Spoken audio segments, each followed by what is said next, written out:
We're live. Everyone thinks because you're a zombie, you don't know good coffee. Well, they're wrong. There's only one brew that gets my seal of approval.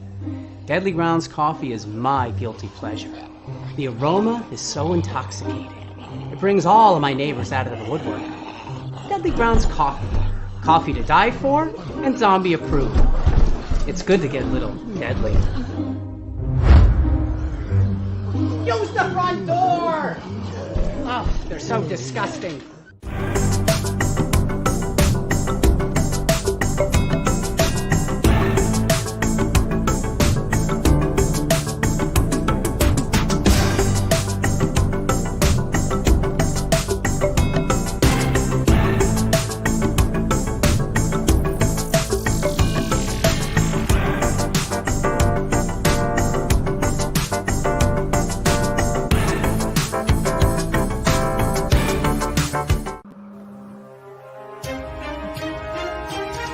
The Dorkening and all affiliated shows are not intended for anyone under the age of 18. The following may contain discussions or scenes that have adult situations, graphic violence, nudity, strong sexual content, and graphic language. This show is intended for mature audiences only. Viewer discretion is advised. You're watching Tanner's Haunted Secrets on the Outline Network. What they say. Dun, dun, dun. There's a secret sound hidden deep within the center of the earth. Until you listen closely enough, you can hear it. And it sounds like razors through flesh.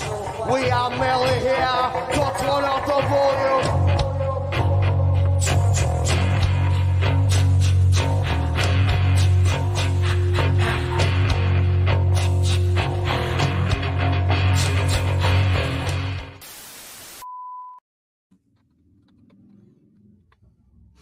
Hello, hello, hello, and welcome to our corner of this wonderful freak show. You're watching Tanner's Haunted Secrets on the Outline Network. And I'll tell you what, I can't wait because we have a wonderful guest, and he's right below me here on this wonderful screen here. But we have Friday, we have Raz joining us, and we have Vic. I'm going to mess that up every single time. Amesquita. Vic, yep. Because I almost said a mosquito every single time. I've never heard that before. It just rings in my ADHD bed or head. But oh, good man. We got Vic, and Vic is the owner of Blood Prison, and man, that is a haunt that I still have not been able to make it out to, but it's in the historical Ohio Reformatory, which is a wonderful place to go visit year round. But Vic, I do have one question to start off. Mm-hmm. Do you have to rebuild that every single year? Your haunt? Yeah. I mean, for the most part, yes. The cell block area is because it's a tourist destination, so it's not a full-time, or just a haunted attraction entity. So it does guided tours and ghost hunting. Like even right now, they're doing a ghost walk right now as we speak. And there's also other events that, they do here as well, like smaller events, other bigger events like incarceration and the Shawshank 30th is coming up. So you can't leave everything up. Now, we do have two areas that we get to leave up all year long and kind of tweak as we go. But like the big areas, that's all gets tore down and thrown in semi-trailers. That's incredible because I'll tell you what, some home haunters have problems tearing their stuff down and hiding all their stuff away. And yours is a pretty nice size haunt. And I just cannot imagine that just going in semi-trailers and the way that you put everything together. Once again, I have not been there, but it is on my to-do list this year, and I can't get away from it. It's going to happen this year for me.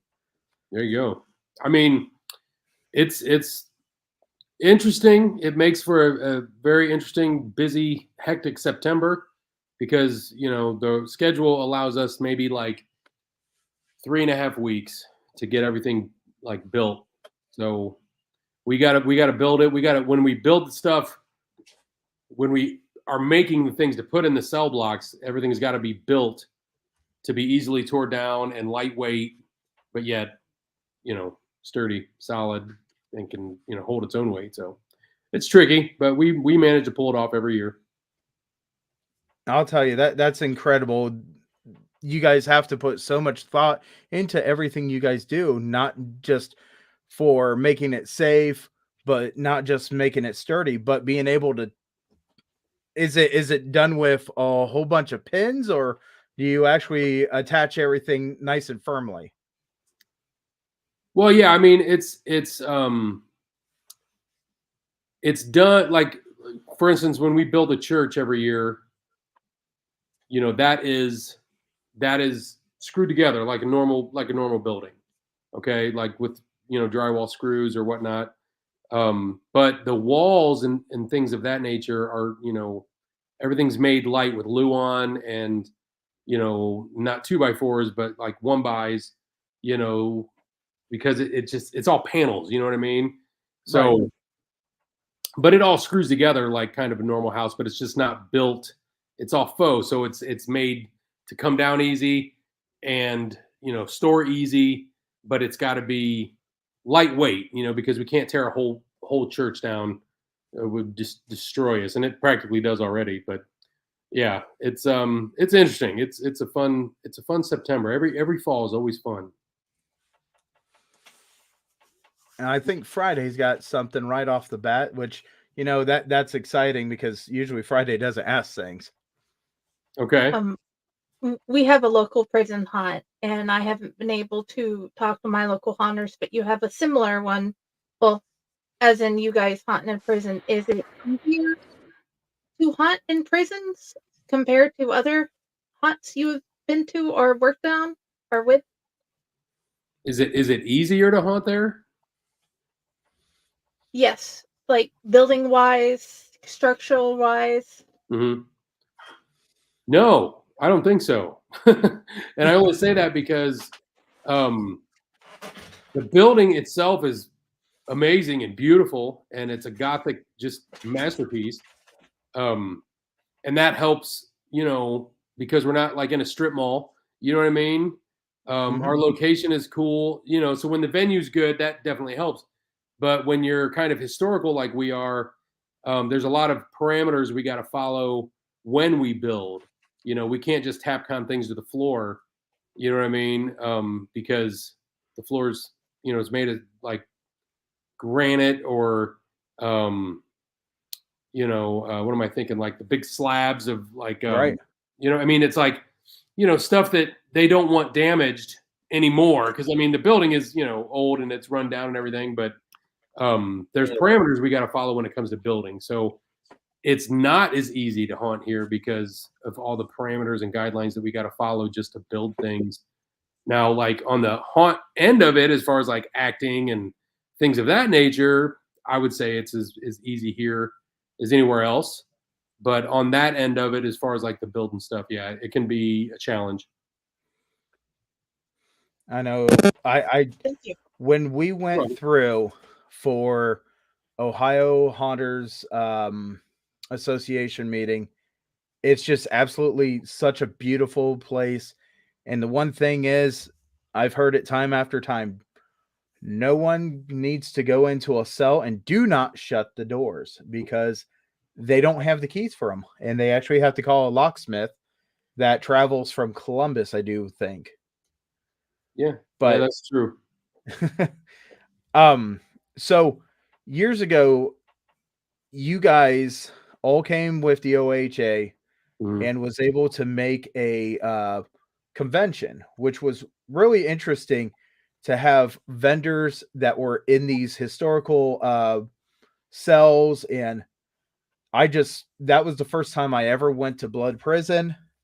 And that was one of the coolest things. I know they attempted it the second year, but this nasty thing came across the seas and destroyed a lot of things. And COVID actually took it out of the play. But that was the first experience with that place. So I got to know, how did you get started into haunting? Like all together, like in general, or just Yeah. here? Well, What started you into this industry? Well, so what happened was I worked for a guy named Robert Kurtzman. He's a special effects guy, movie guy. He's there's a special effects shop out in California called K&B Effects, and he's the K of K&B. So they're a big effects company. They've won Oscars for Chronicles of Narnia. They've done all the big movies, like all of Quentin Tarantino's movies, stuff like that.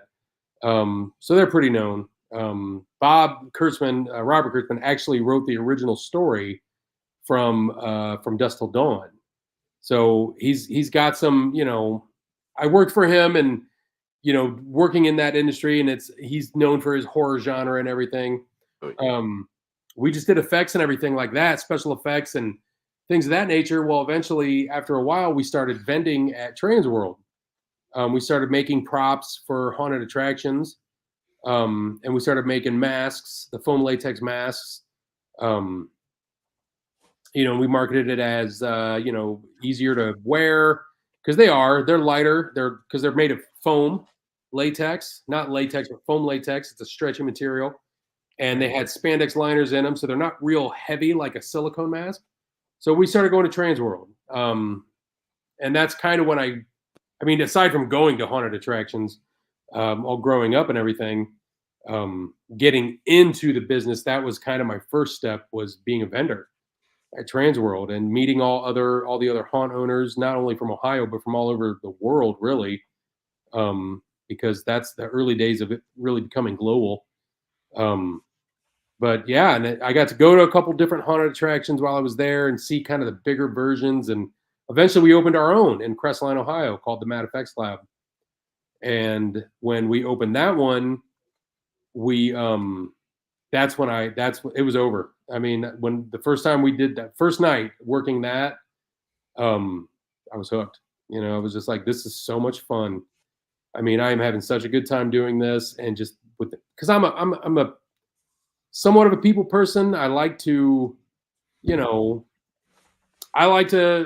out and, have a good time with people. And that's what the haunted attraction was. We just had so much fun, with all the actors and the crew. It was just a good time, and I looked forward to it so much every weekend. So I knew it was kind of a calling for me, and I had to get more involved, and I did. Which, you know what? I love this industry so much that everybody tells me, dude, take a break and shut up. Just because all I want to do is talk about it. All I want to do is go on, see what everybody's doing.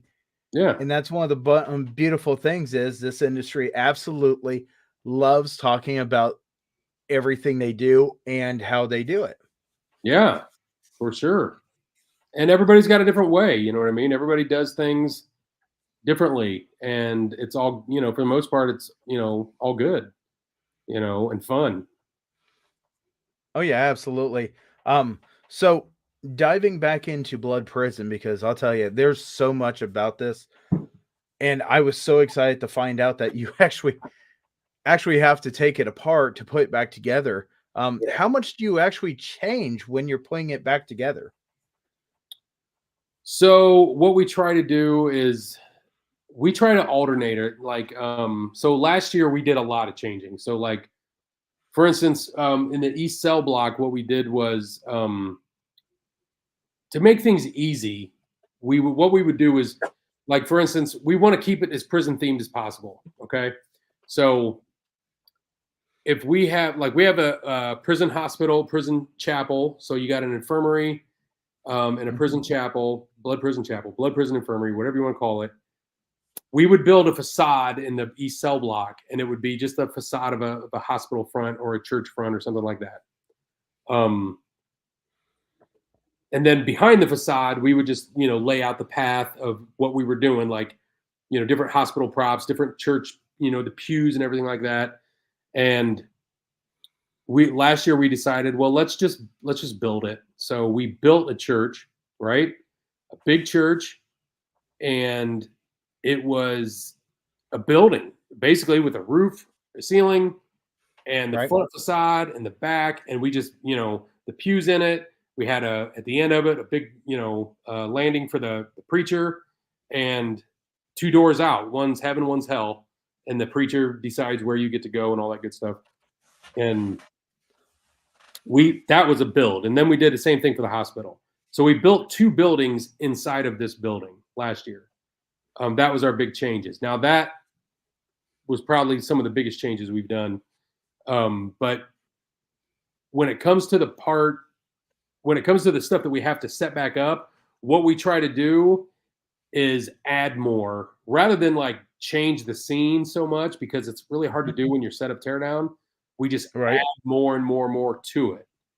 Last year was the first year we really just said, you know what, let's just do a whole change of it. And we did it. But normally, like in our apocalyptic area, it started with a kind of like a crashed airplane and some cars. Well, now we've got a crashed airplane, we've got some cars, we've got 2 tanks, we've got a shipping container that's dropped in from the military with this giant parachute hanging off of it. We've got a helicopter crash. So it's like we just keep adding more and more to it rather than changing everything, because it's just not feasible. You make me just want to go run up there right now, even though I know it's not set up. No, not right now. Well, but I mean, you said they're doing a ghost tour, so maybe that would be a good thing too. Oh, it's amazing. I've been out there for that. Is absolutely amazing.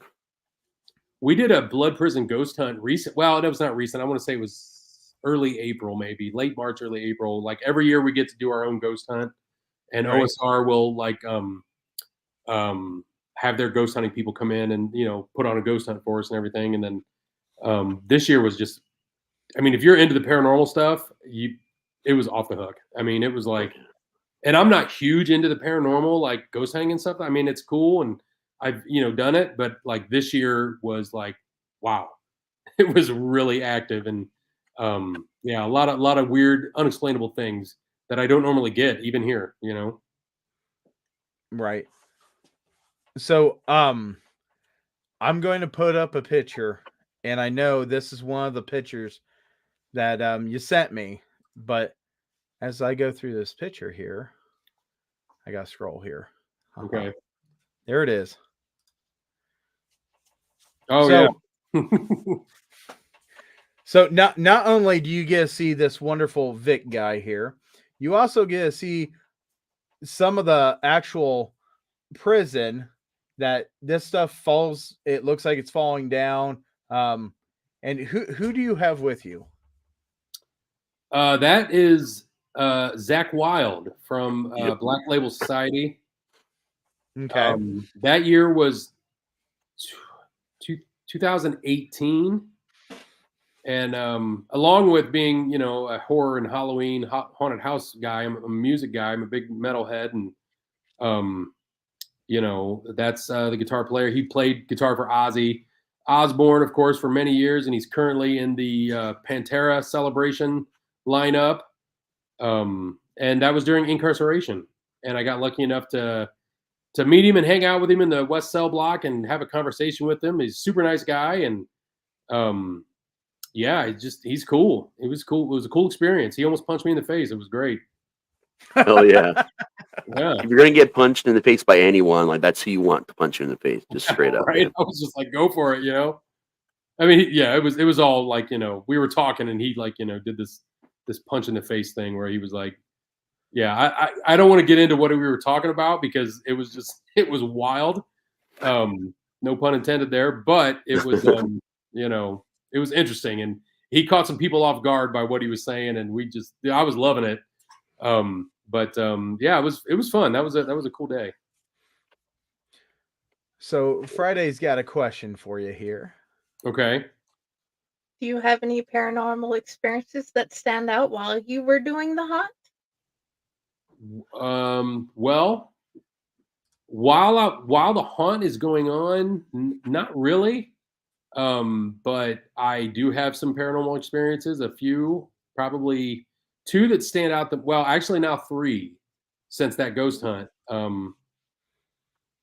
Yeah, I would say 3. So the first one that I had was, the cool thing about these is that I have witnesses. So it's not just me saying this actually happened. Right.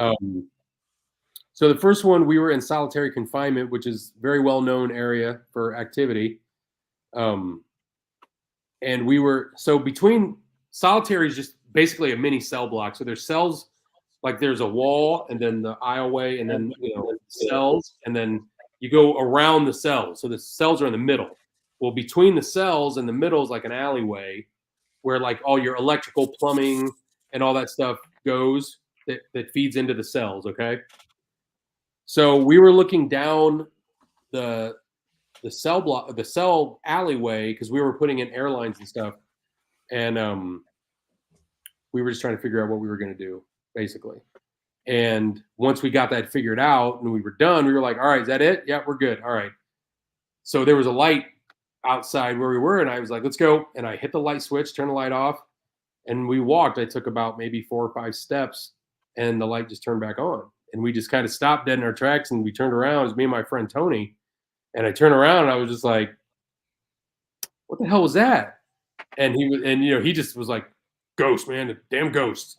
And I'm just like, dude, that's wild. And we turned the light back off and we left. And, so I had a witness on that one. The light just turned back on by itself. Now, can I explain that?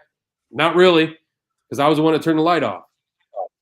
So that was one that sticks out. And then I was showing the guys from incarceration around, again, solitary confinement. And there's a part of solitary where a guard was murdered by an inmate riot that broke out in solitary. And it's like right when you walk in, if you go to the right, there's like this curved wall. And that's where they killed him. And, well, I was pointing that out is what I was doing. So I was telling this guy, his name was Mike. I was like, so right here is where a guard was actually murdered. And right when I said that, something fell from the ceiling. Like we attributed it to a piece of plaster or, chunk of maybe, I don't know, plaster or brick, the stuff that gets yeah, you know what I mean? So it fell and hit, and we jumped back. We're like, whoa. And then because it just caught us off guard, we just laughed and walked away. Well, I came back a couple hours later because I wanted to see where that came from. I was like, so I, and I swear, I mean, it was, it seemed like a chunk at least that big. I go back there. There's nothing on the floor, like where it hit and broke up. There's nothing there. There's no chunk out of the wall. The ceiling's not even plaster because the floor in there is concrete and steel. So the bottom part of the floor is a steel plate. So the floor is steel, and then there's this big brick wall, and there's like nothing coming out of the brick, and there's no remnants of anything falling and hitting the floor. So that was another one that it was just like that was just kind of weird because you would think a big chunk you would see where it came from. And to this day, if I walk back there, I always look, but there's nothing there. Always something in that prison, I swear. Yeah. But I've never seen I've never seen an apparition or anything like that. So I'm going to go back into these wonderful photos because, I gotta figure out. So I know that some of this is your crew members. Yeah.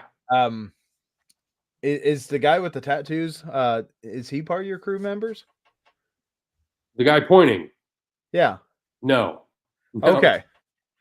That is Phil Anselmo. He is the singer of Pantera. Yep. Okay. Yeah. So I'm going to be serious when it comes down to people. I love their music, but I can't tell you who was in anything. I can't even tell you where Justin Timberlake came from.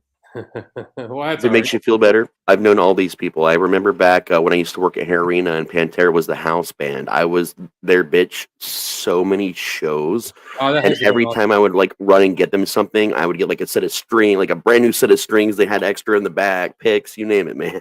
That's awesome. That would be awesome to work for them. It was amazing. Well, this is at Incarceration last year. This is last July, and we got Phil used to own a haunted attraction in New Orleans called House of Shock. So when he heard that we were running, he was all about it. So he wanted to come in and check it out, and I was, being an avid Pantera fan, they're my favorite band. Because I grew up when it was the original Pantera, back, I graduated in 1995, so I was around for those glory years of Dimebag and Rex and Vince and Phil. I miss Dimebag so much, man. Oh man. And we would go like whenever they'd roll, like the Hair Arena in Dayton you're talking about, right? Oh, yep. My whole family worked there for like literally decades, dude. Every wrestling thing you can imagine, every band, but Pantera was always my favorite time to work. We went and saw Pantera there. It was Morbid Angel, Soulfly, and Pantera. And I remember that show. It was real snow. It snowed like crazy. I think it was a February show.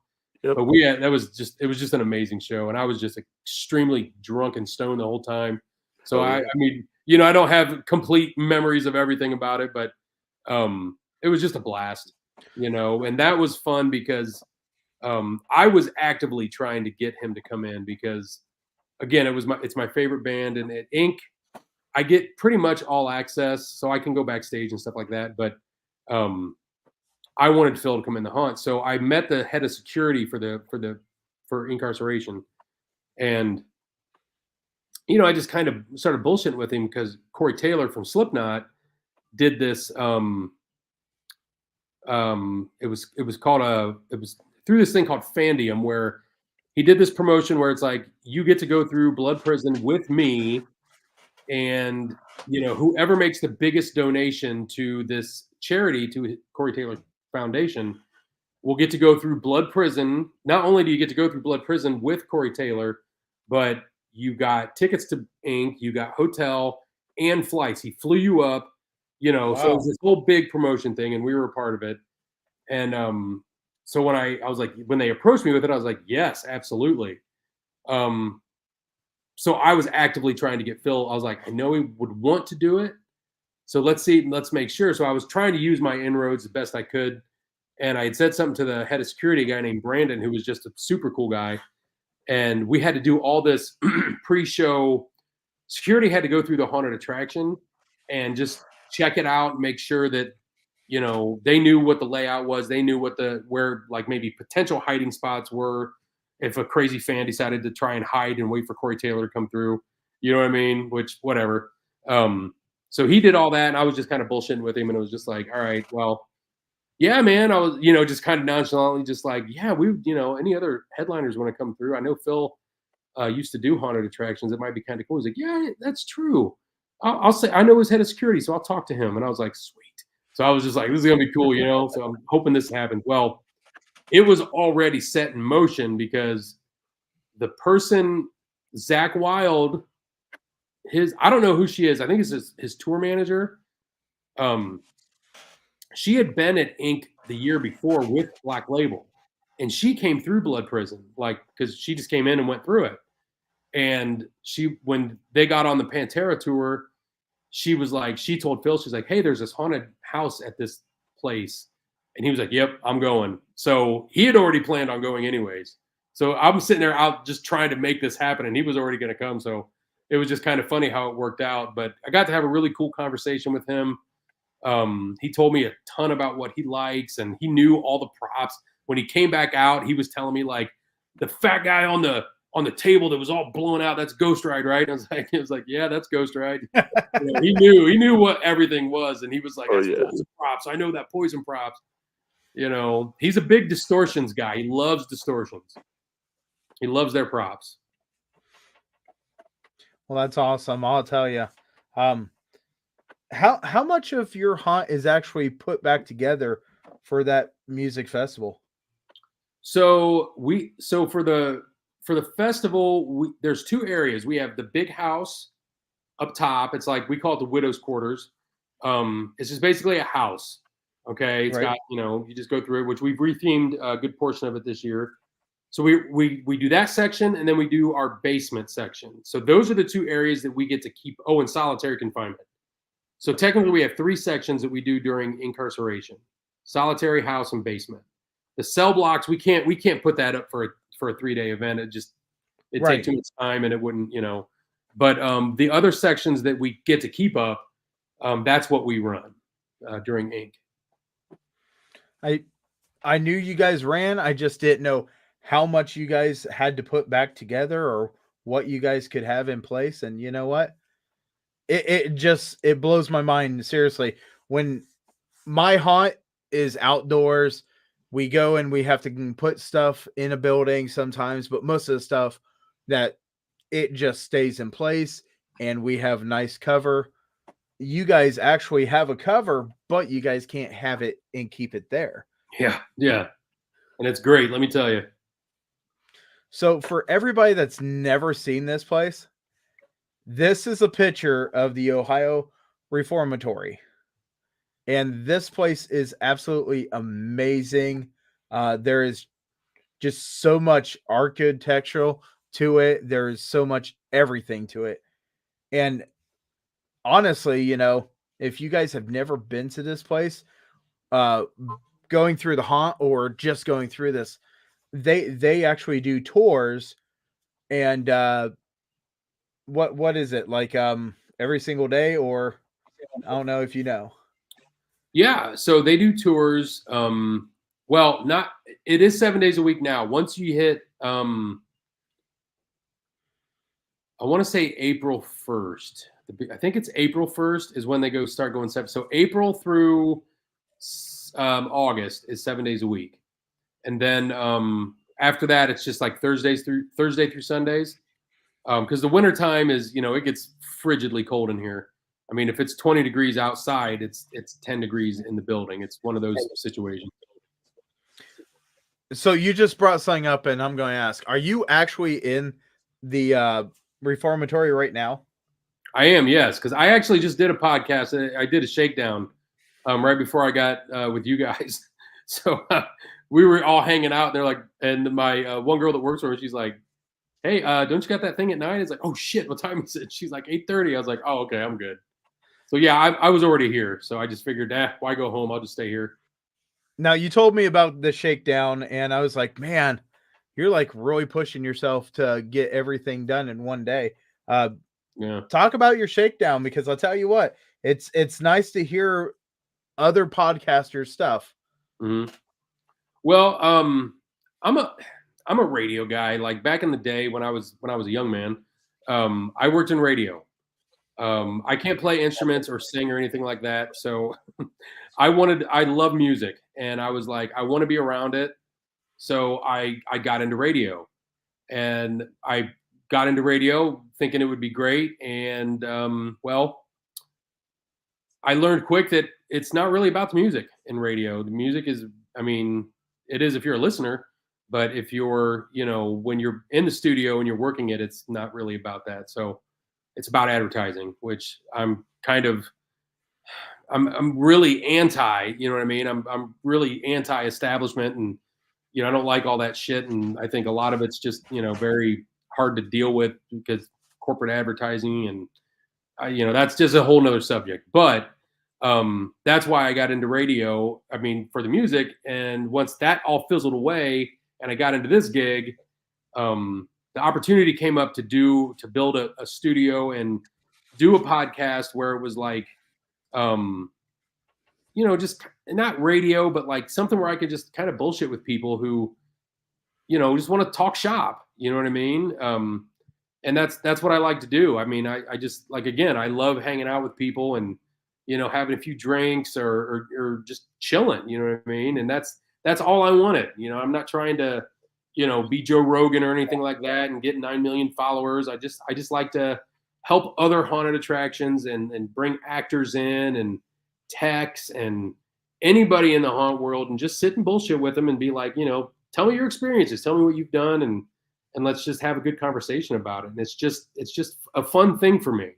It's really a fun thing because it just kind of takes me back to my radio roots a little bit. And it's just, it's just a good time. And that's really the main thing with it. And I do it at my own leisure, so it's like, I don't I got to do one every 2 weeks or every week. I just like, yeah, when I get someone, and let the chips fall where they may, if you will. That's awesome. Yeah, it's fun. I like being on them too. Raz, I know that this is one of your subjects. I know you're muted, buddy. Damn it! I don't know how we've never met before, dude. I've been working in horror films since '99. Haunts. I'm going on my 30th year at Haunt. A lot of the same musics. Apparently, we've been at least one show at the same time. But also, I come from a complete radio background. My first degree was actually in radio and television broadcasting and production over at the International College of Broadcasting. There you go. I worked for J-Core, Clear Channel, you name it. And after I got out of radio, because the shitty part about radio, if you guys at home don't know, if you really want to make it your job for a living and like really make it, you got to move to a new and bigger market. Frequently enough, because also for insurance, if they even offer insurance, which most of the time, sometimes they don't. Yeah. It's a lot. And when things went digital, the whole fucking game just no more feeds. Like everything changed so much, and I just gave up. And then my brother was like, "Hey, man, we live in different states now. And there's this new thing called podcasting, and this was like over a decade ago." And I ended up running a network with him for like 7 years. I got out of it. I was like, I'm done with this shit. And these guys, but almost exactly a year ago, we all started doing this network. And every time I come back to it, it's that same feel. You're on the radio, but yeah, I think podcasting is actually better than radio some days, because I like all the music. I miss playing the music, but at the same time, it's the conversations, the comedy skits, like the fun stuff that I think is what kept me in radio for so long. Yeah, I like the production of it, like doing the production value of certain things. That's what I enjoyed a lot, and I really wanted to continue to do that. Like when someone would come, just a 30-second commercial voiceover, that's one thing. But like when someone comes to you and's like, I want this spot, it's 30 seconds, 60 seconds, and I need all this crazy shit and haunted attractions. Those were fun spots to make. They're my favorite still. Yeah, you know what I mean? Because I was like, it was fun, and it was like the production work, and that was the cool thing about the digital stuff. Because like I was on the edge of, I was on that line of, I was just getting into it right when they were stopping, cutting reels and doing. That's right around the same time I was coming out of college for it. Yep. And I came into the Cool Edit Pro era. Oh yeah, like this is so much easier. You know what I mean? So we would do that, and it was fun, and just making these commercials and throwing and making like liners. You know what I mean? For your in between song liners and stuff like that, using the sound effects. Love doing that stuff. So this is why I do all of our video production and edit all of our videos and do pretty much all our audio, everything, because I missed that part of it. So I'm like, well, I'm going to do it. And they're always asking me, why 30 seconds? Why 60 seconds? Why 90 seconds? It's like, because that's industry standard. Leave me alone. Yeah, right. I feel you, man. I know we were doing a different show, and I brought up one of the characters I did for one of the radio stations, because I actually was one of the people that would go in the radio station, call in, and do this entire thing. And it was about 6 episodes that we would do it. And it was just irritating. And I figured out very quickly how to unwrap a gift on the radio with not unwrapping a gift. Right. And it was just one of those things. There is so much improv in so many things. Yeah, for sure. Yeah, it's an interesting field to be in, for sure, because like what you said, you had to, like, you couldn't be secure. There was no security. That was kind of one of the downfalls. It was like at any moment, like I think every job I lost in radio was because the station was sold out and we just had to go somewhere else. You know what I mean? And it was kind of shitty, because like it was always right when you were getting comfortable. You know what I mean? Like I had a radio station here in Mansfield called Z98, and we were so close at that place, and it was a rock station, but it wasn't in a major city, so it was a little more hometown grassroots, but it was a rock station, so I'm playing like Ozzy and Zeppelin and stuff like that, and even newer stuff like we'd throw in Tool every once in a while, and stuff like that. I mean, it was a good mix, but they sold it out from under us to, of all places, a religious, and that religious channel is still on to this day. And it's just like, it's just it was a stab, because it was like we were all very close there, and it was like that's kind of when I was like, that's it for me. I got to find something else, and that's actually when I started working for Kurtzman. Yep. Right. I think I went through like 8 different stations before I landed at TUE in 103.9 in Dayton, and then they sold out from J-Core to Clear Channel, and just kind of Big Rich left. He was the biggest probably radio station promoter in the tri-state area, easy. He left the business. Then everybody one by one, they just started changing everybody out, and it was like, well, do you want to stay? And I'm like, I think this is a good time to exit. This is just a good time to dip. I actually ended up getting on tour with the band for a decade and getting into film. So I just I went from behind the radio to singing for 10 years and touring everywhere. So it was kind of similar, but also different. Yeah, for sure. Okay, so since Friday's back, welcome back. Yeah, she disappeared for a bit. My internet's being wonky. Do you have a favorite experience with a patron that's come through your haunt? With a patron? A visitor that's come to see the haunt. Yeah. I don't know. That's a good question, because I'm not really. I mean, there's things that I've seen that I thought were hysterical, and things I couldn't believe. Like, I can't believe this is actually happening. For instance, a blind lady came in one time, and that threw me off. She walked in. She walked in with her cane and a guide. And of course, we had to stop and be like, "All right, what are we doing here?" And they assured us that everything was cool, and that she really enjoys the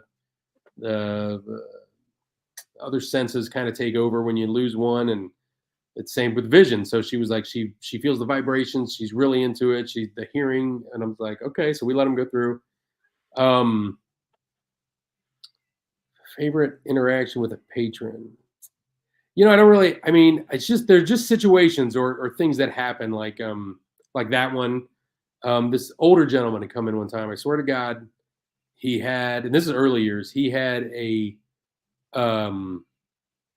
oxygen tank, and he was toting that thing along with him. And by God, I was like, listen, if you're good, we're good. But we got steps, and this is a long haunt. And he was bound and determined, and he went through. And then when we got to a claustrophobia, he just couldn't get through. And we followed him, and I had to basically go up to him, "Sir, why don't we go around?" And I took him there. He tried, man. He was like trying to get in that thing, and it just wasn't going to happen. And probably the other one I can think of right off the bat was we had some Amish people decide they were going to come in one day, and I don't know what they thought we were doing, but I don't think they were expecting what they saw, and that was fun. That was an interesting evening for sure. That's a new thought. I've never thought about come to a haunt. Yeah, like I literally walked out to the front of house where the steps like lead up to the first part of the haunt, and I was walking into that portion, and I saw these guys, beards, hats, and they were wearing like just the whole garb, and I looked at them, and I was thinking these are just young guys, like just being goofy. No, they weren't. They were like, I swear they had to have been in their late 30s, early 40s, and they were very just like, they didn't really say anything. They just kind of looked around, and I'm like, what is happening? And they walked through the whole thing, and there was like 4 of them. That I've been doing this for 20 years, and I have never had a Amish At country concert, I have plenty of Amishes on Rumspringa. But, There you go. Yeah.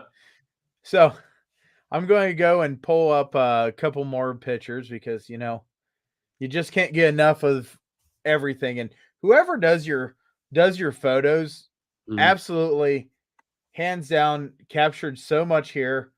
I mean, she just absolutely looks like she's going to haunt your dreams. And I'm really excited because, yes, this is the warden's widow.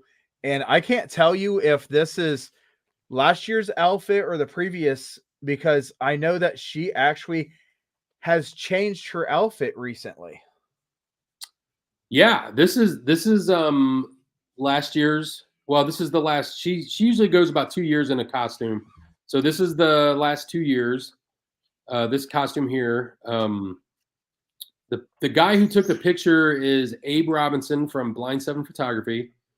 If you're looking for, and he does everything. He does video, photos, and he's the sweetest guy you'll ever meet in the world.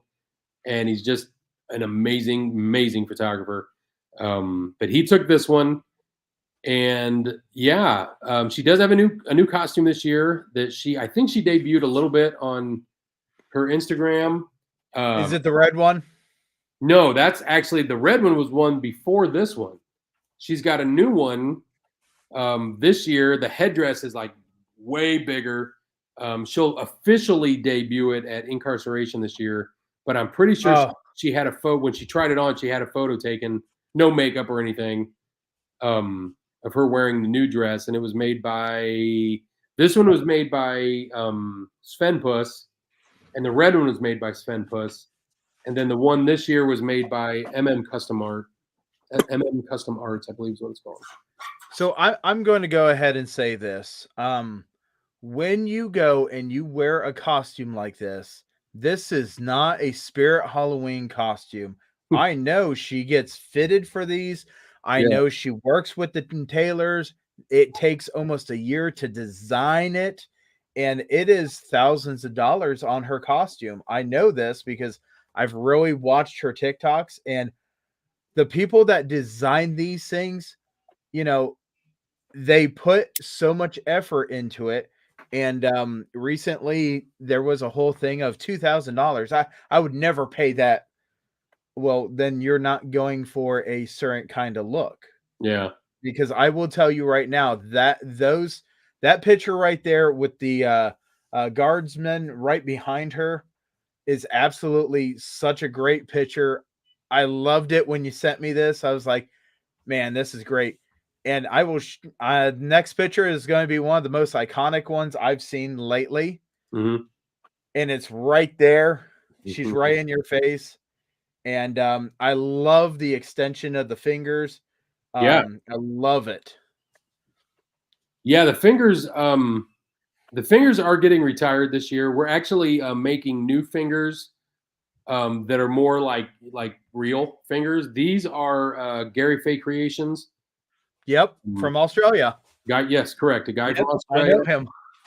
And she put these fingers through the ringer. We got our money's worth out of these, and because we do the touch passes, and when those hands are coming at you, people tend to freak out. So I think she's had those 2 or 3 seasons, and it's a little difficult for her sometimes to rough people up with those things on. And we've broken a couple fingers, and so she's like, yeah, I think I'm going to retire them this year.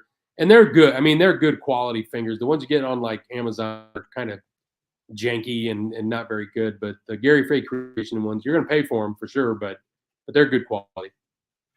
And he's got such a waiting list on those things. It's not even funny. Last time I talked to him, he said it was 1.5 years out on his orders. Yeah. It took us a year to get them. Yeah. Just because it's not done all one piece. No, it's piece by piece. And he, I think he even measures to make sure that they fit correctly. Yeah. I mean, she ordered them. I'm not exactly sure. I think she had to measure her hands and do all that stuff. But yeah, they were pretty custom. She liked the ones that she got from him. But Yeah, they are. I mean, they definitely enhance everything because they move beautifully. Like she just barely moves her fingers, and they move. Right. Along with your hands, no matter how you do it, they move along with you. So they're really cool, cool props. And then this coming up season, correct? Yeah, that is our upcoming season flyer.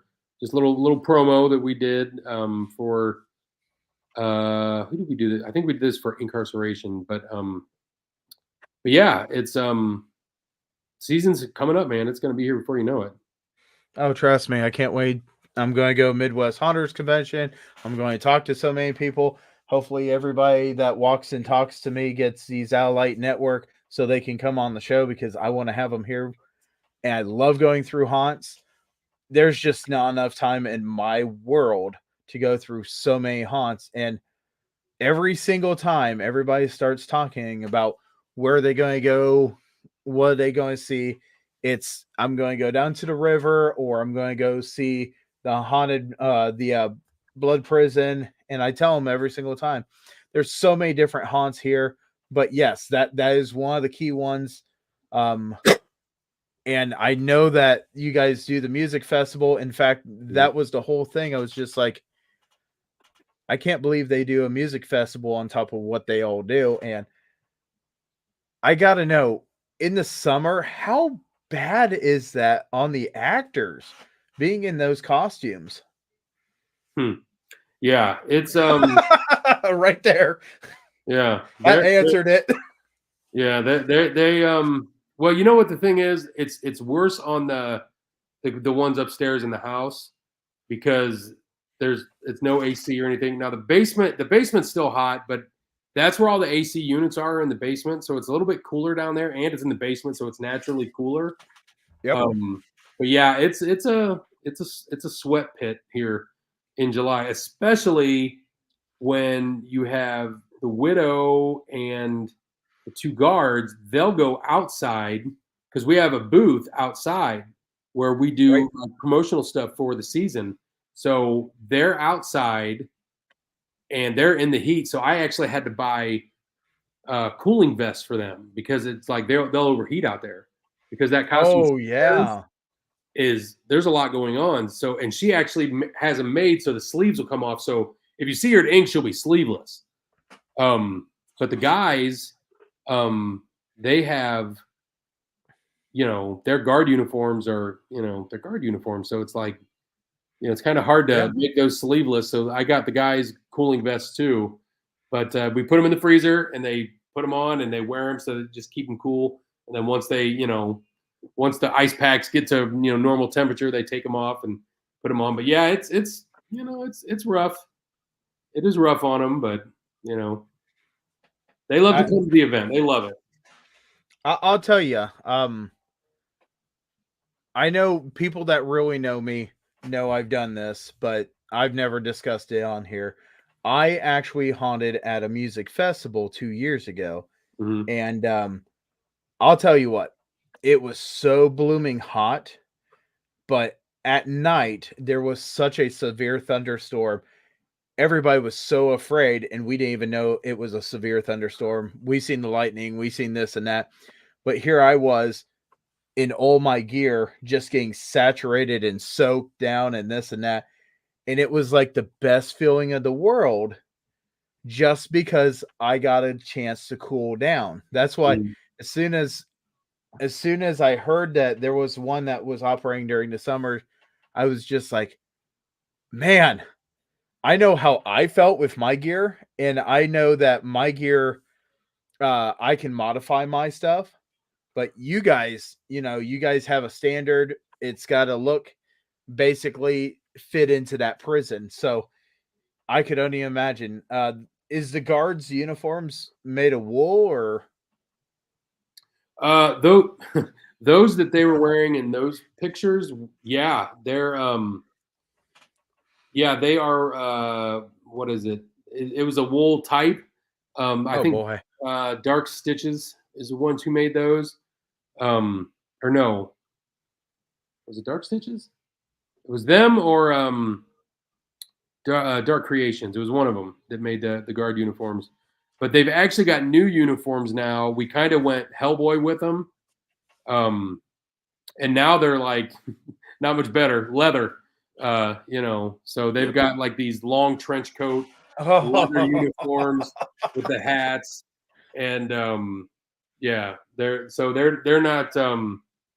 they're not any cooler in those. Like the one guy was out there, he's like, bro, I can't do this. So we give them breaks and everything in July. Badass, man. They look amazing. Yeah, they look. Oh, I can only imagine. I am so glad it's them, not me. But we've got about 5 minutes before our break, so I'm going to ask you a couple of things real quick. Number one, is there anything that you want to tell us on top of what we've already talked about? And number two, where can we find you? As far as where to find us, we're on all the platforms, I suppose. Instagram. You can search Blood Prison on Instagram, TikTok. We're on YouTube, Facebook. We even have Twitter page, but like we don't do shit on there. I don't know why we still have that, or X or whatever it's called now. Speaking of TikTok, we do have one video. I think Raz has got it. Okay. Oh, I already loaded it. 1 second. I'll bring it up. I thought it loaded. Did it not load? I don't see it on my end. That's why I said I think you got it. Weird. Yeah, I loaded it already, and for some reason it didn't go. So just give us a second, and it's re-uploading now. I know what it was. What happens when we're live, right there. Yep. What happened was I was uploading it, and then I had to pop up to take the call. So I popped out of StreamYard for a second, and I thought it finished, but it did not. It's already almost done. We're good. So it's Fred's fault. Yep, it's Fred's fault. I'm blaming Fred. Yeah, well, technical difficulty. Yep. Well, the audio was super low on it, so I just ran it through a video editor and cleaned it up and raised the sound level so people could hear it. Because Facebook tends to compress video and audio like in really weird ways. Yeah. All right, here we go. My name is Jeff. I'm the caretaker in the backyard known as Ralph. Yeah. Hi, I play the warden's widow. Hi, I'm Missy Colette. I am the West Cell Block Zone Leader, and my character is a soldier in the military. Woo-hoo.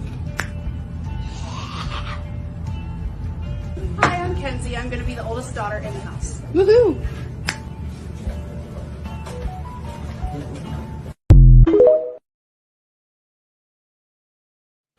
So right there's one place that you can find them. You can find them on TikTok. Yeah, I know that. Yeah, that was actually the warden's widow. She does all my TikToks, so because she's got like almost 1 million followers on there. So yeah, it's it makes sense for her to do it, and she wants to do it, and she likes doing it. And but yeah, you can find us on there, and it's all the other good, and the Blood Prison Shakedown is also on Facebook and Instagram, and our platforms there. You can find us on like Spotify and Apple Podcasts and YouTube if you want to watch it. I'll tell you, I've watched a couple of shakedowns when I have time, and there's so many things I try watching, and now it makes sense why I don't see shakedowns all the time. It's whenever. Yeah, I mean, and obviously during fall, like you won't see any, but it's yeah, it's just too busy. We might make an exception this year. I got some people coming in that we might try to jump in the studio and do a couple, but it's hard. But yeah, it just makes more sense. Like it doesn't make sense to try and do something that is scheduled because there's just so much going on when you're running this kind of an attraction. It's just right. It's very time consuming. So this right. Hey, we can do it. So we schedule them out the best we can. But I'll tell you, hopefully I can get up there. I'm planning it. I don't care if I got to hijack someone from Middletown. We might come up for the Christmas. Yeah. It sounds fun. The Christmas show yeah, is fun. It's fun, and it's different. You get a whole different kind of crowd. Oh yeah, I've found that out, and usually some of the places I go, if I'm not at my home haunt, I will go down to Hell's Dungeon, and that's where everybody sees me walking around with Grandpa, and that's when everybody start recognizing Grandpa more than my character. How odd that is. I mean, you're staring at an urn, and you're like, hey, it's Grandpa. There you go. I don't know who the character is, but it's Grandpa. Yeah, don't worry about me, then. Yeah. But Vic, it's been an honor having you. Thanks. We still got an hour show, just hour left of our show, but Vic is going to take off. And honestly, man, if there's any time that we have openings and you ever want to come in, you are more than welcome to come back in. When I come to see you up at the prison, hopefully me and you can get a picture together.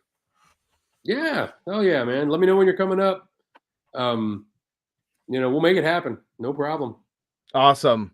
Well, hey, thank you very much, Vic. And we'll be right back as soon as we try paying some bills here. Yep. Thanks. Thank you, Vic. Nope.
Greetings and shabebans. We are the Retro Reductibus Cephala Podcast, a long-form bi-weekly show that celebrates all the things that made growing up awesome. Yeah, that sounds good, but I don't know what all those words mean. I think what Parasite seems trying to say is that on Retro Reductibus, we explore a range of retro goodness, from toys, video games, and movies, to cartoons, and even snacks and school lunches. Oh. And we do it all with a positive spin, a slew of killer guests, and some very adult language. And you know what else is cool? No. This crazy show is part of the Dorking Podcast Network with new episodes every Tentacle Tuesday. What's that? And if waiting 2 weeks for a new episode gives you a sad, know that we drop bonus episodes all the time, like the off-format Crow's Nest and an interview series we call The Brig.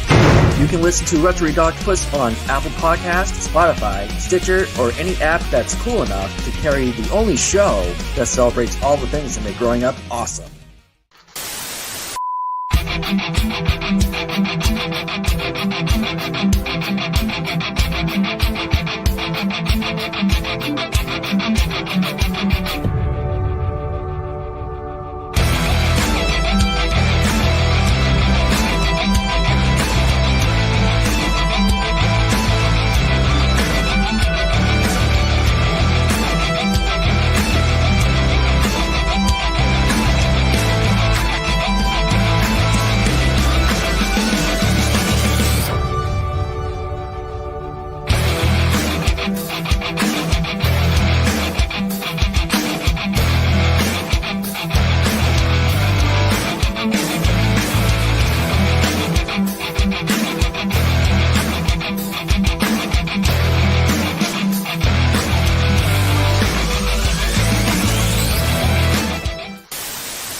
And we're back.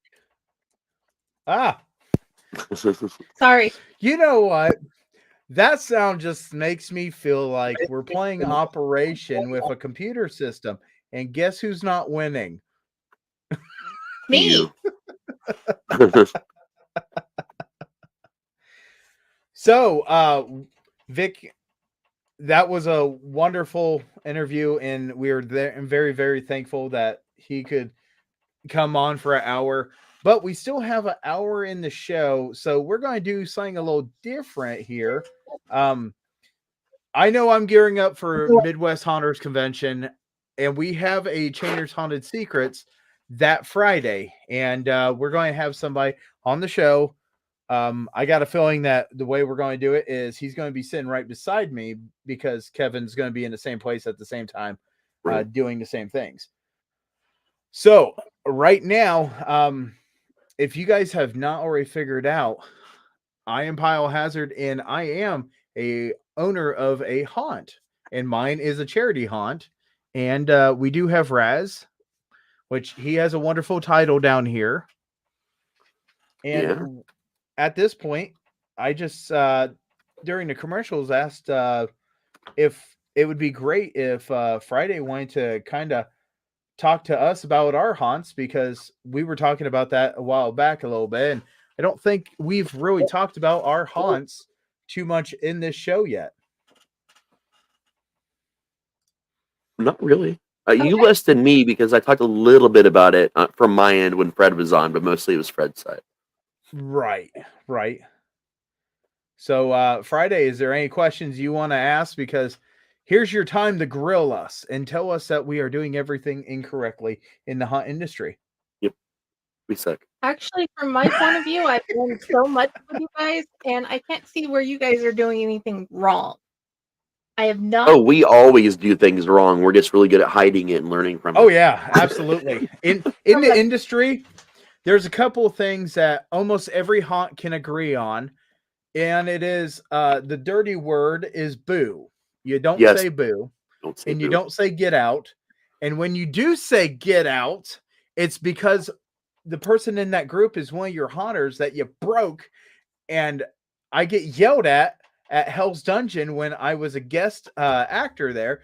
And it was just funny. She comes up, I know you're new at this, but you don't say get out.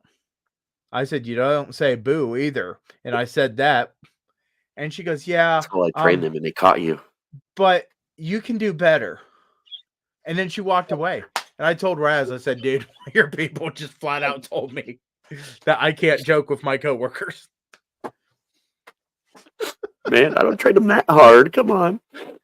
No, you can say get out, but it's probably because you're security or, admin staff up in the front of house, kicking a customer out. And that's a different story. We also don't say things like, come play with me.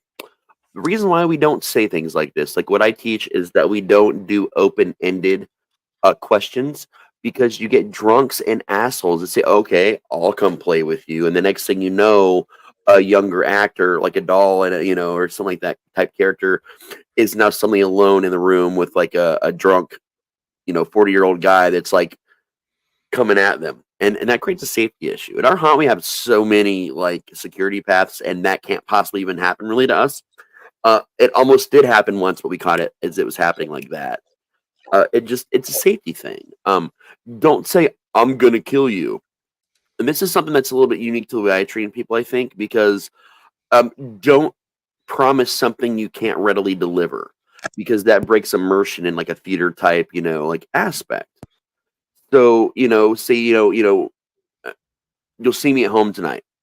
Things like that. There's a million things you can say other than I'm going to kill you, because they can't prove that you're not going to see them when they get home until after they leave. And then it's okay, because immersion's already gone. They're not in the haunt anymore. So promise future violence. But there's just so many cool things you can do, and say it instead of saying help me, you can say go get help, because that keeps pushing them through the haunt to the end to let someone know that this victim back here is getting killed and needs some help. So there's all kinds of cool little things like that you can do when you're training actors or as an actor to kind of keep that immersion, but also keep the customers moving. So funny. Just there's so much to the haunt industry, really. And one of the greatest things of having Jenny or Friday here on the show is absolutely, she is not a haunt actress, but she likes the haunts. She's never worked at a haunt, but she has the opportunity to ask questions that the people that don't go through haunts could ask. And that's why we love having her here. And that's why she's going to grill us. And I just might find some pictures to post on here in a second. But Jenny, which one of us would you like to ask a question of first? Well, Mariah asked the question before I could finish my question. So do you want to answer hers, or would you like to do mine first? Oh no, who's it after? Both of you. It's asking what spurred y'all's ideas for the individual haunts and the themes. You can go first. Okay. So the idea behind Chainer's Haunted Field is that there was a doomsday that was supposed to happen, and it didn't happen, and a different doomsday happened. And how all the actors, actresses, this and that is acting is how they coped with the situation that had been dealt. You go through our haunt, you'll actually see some plastic totes. The wind knocks them over, we put them back in place. These totes had chemicals in them that just, kind of start, the fumes is what made us go kind of insane.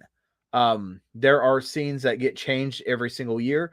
I do not tell my actors, this is what you're going to do. I suggest them to do it in this manner through this area. But I just like doomsdays. I really do. I love the thought process and how people think that they will handle a doomsday. And it could be a doomsday of a meteor comet, radiation, zombie apocalypse, and everybody's going to act totally different. I mean, there are some little Easter eggs, and then you have characters that just seem like, okay, well, how do they get put in place? We had a hunter last year that wasn't a doomsday character. He was more like a person that was a poacher, but he went into the field and the chemicals got him, and now he became a poacher that was poaching humans that were thinking that they were hunting him. So, I mean, ideas can come from anything, and some of the things that we've done throughout the years have worked, and some of the ideas we've had to alter really quickly. There was one scene that one kid wanted to be a magician. Okay. It did not work out, but we altered it very quickly to him pulling a head out of a hat. There you go. You altered it very quickly because it just was not working with him having him be the distraction and somebody come up behind them. And that's everything with the haunt industry. Sometimes your idea is going to be great. Sometimes your idea is going to be terrible, but you don't know how people are going to act until you start doing it.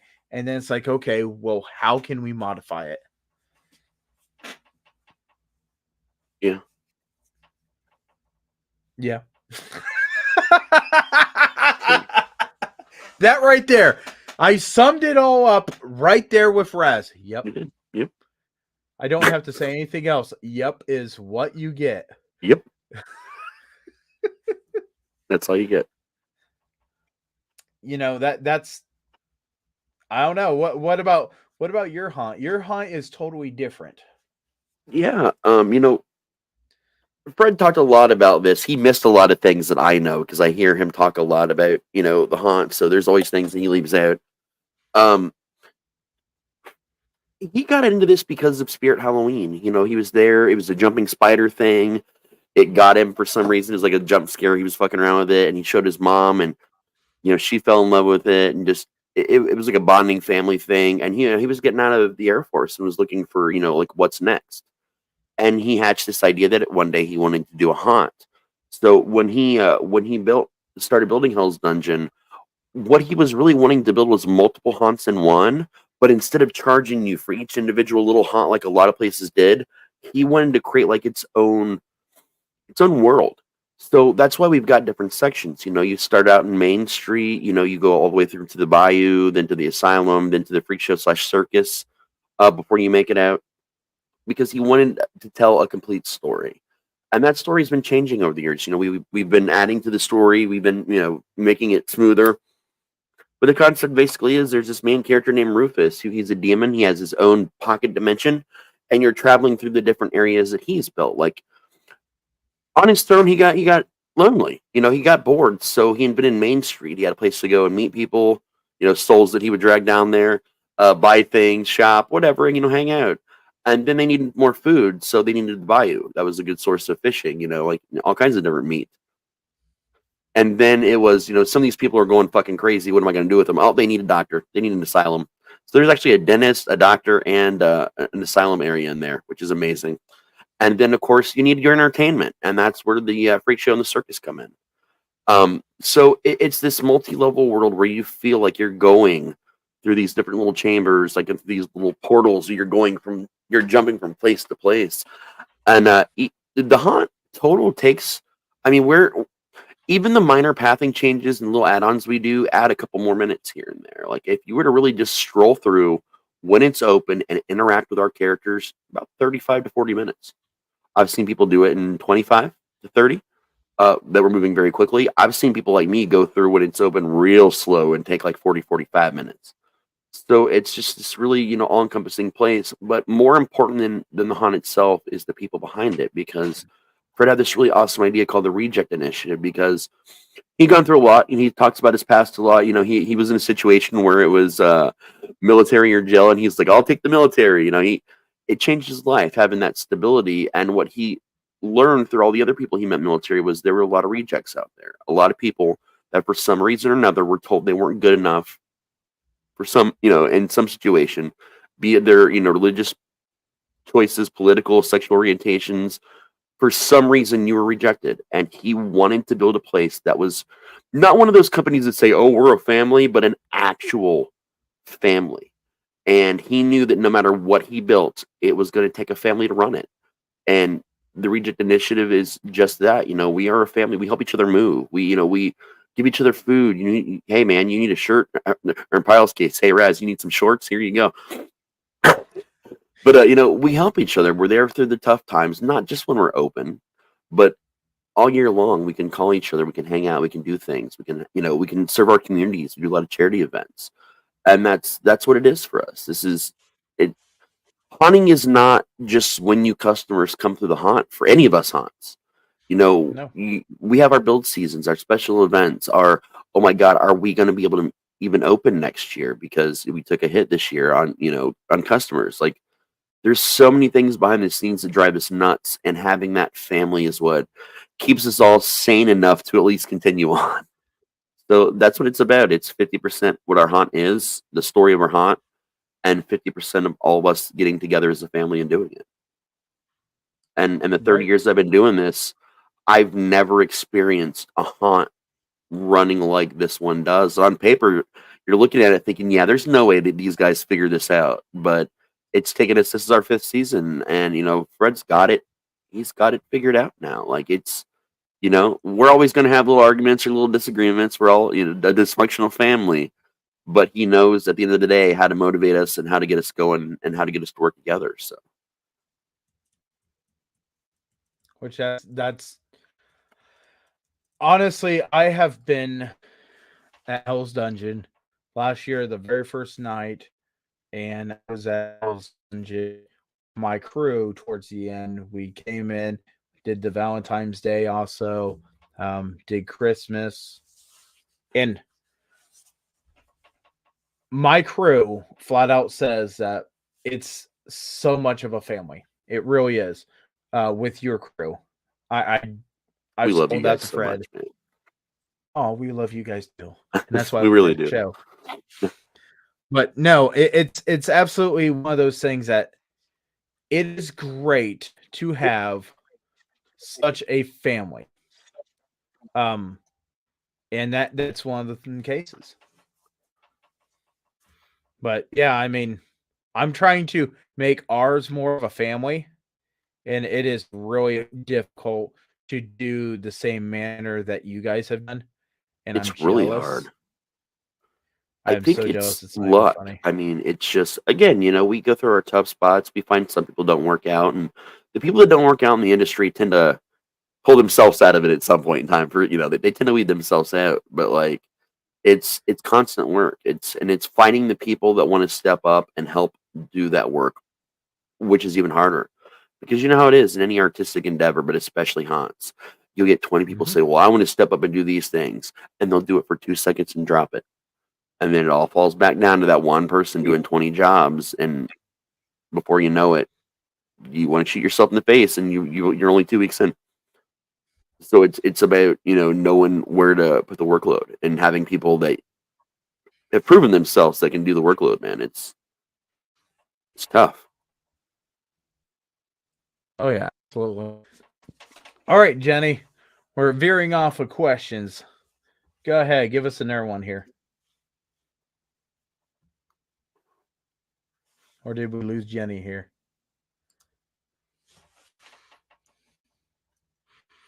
All right, maybe there's another question in the comments here.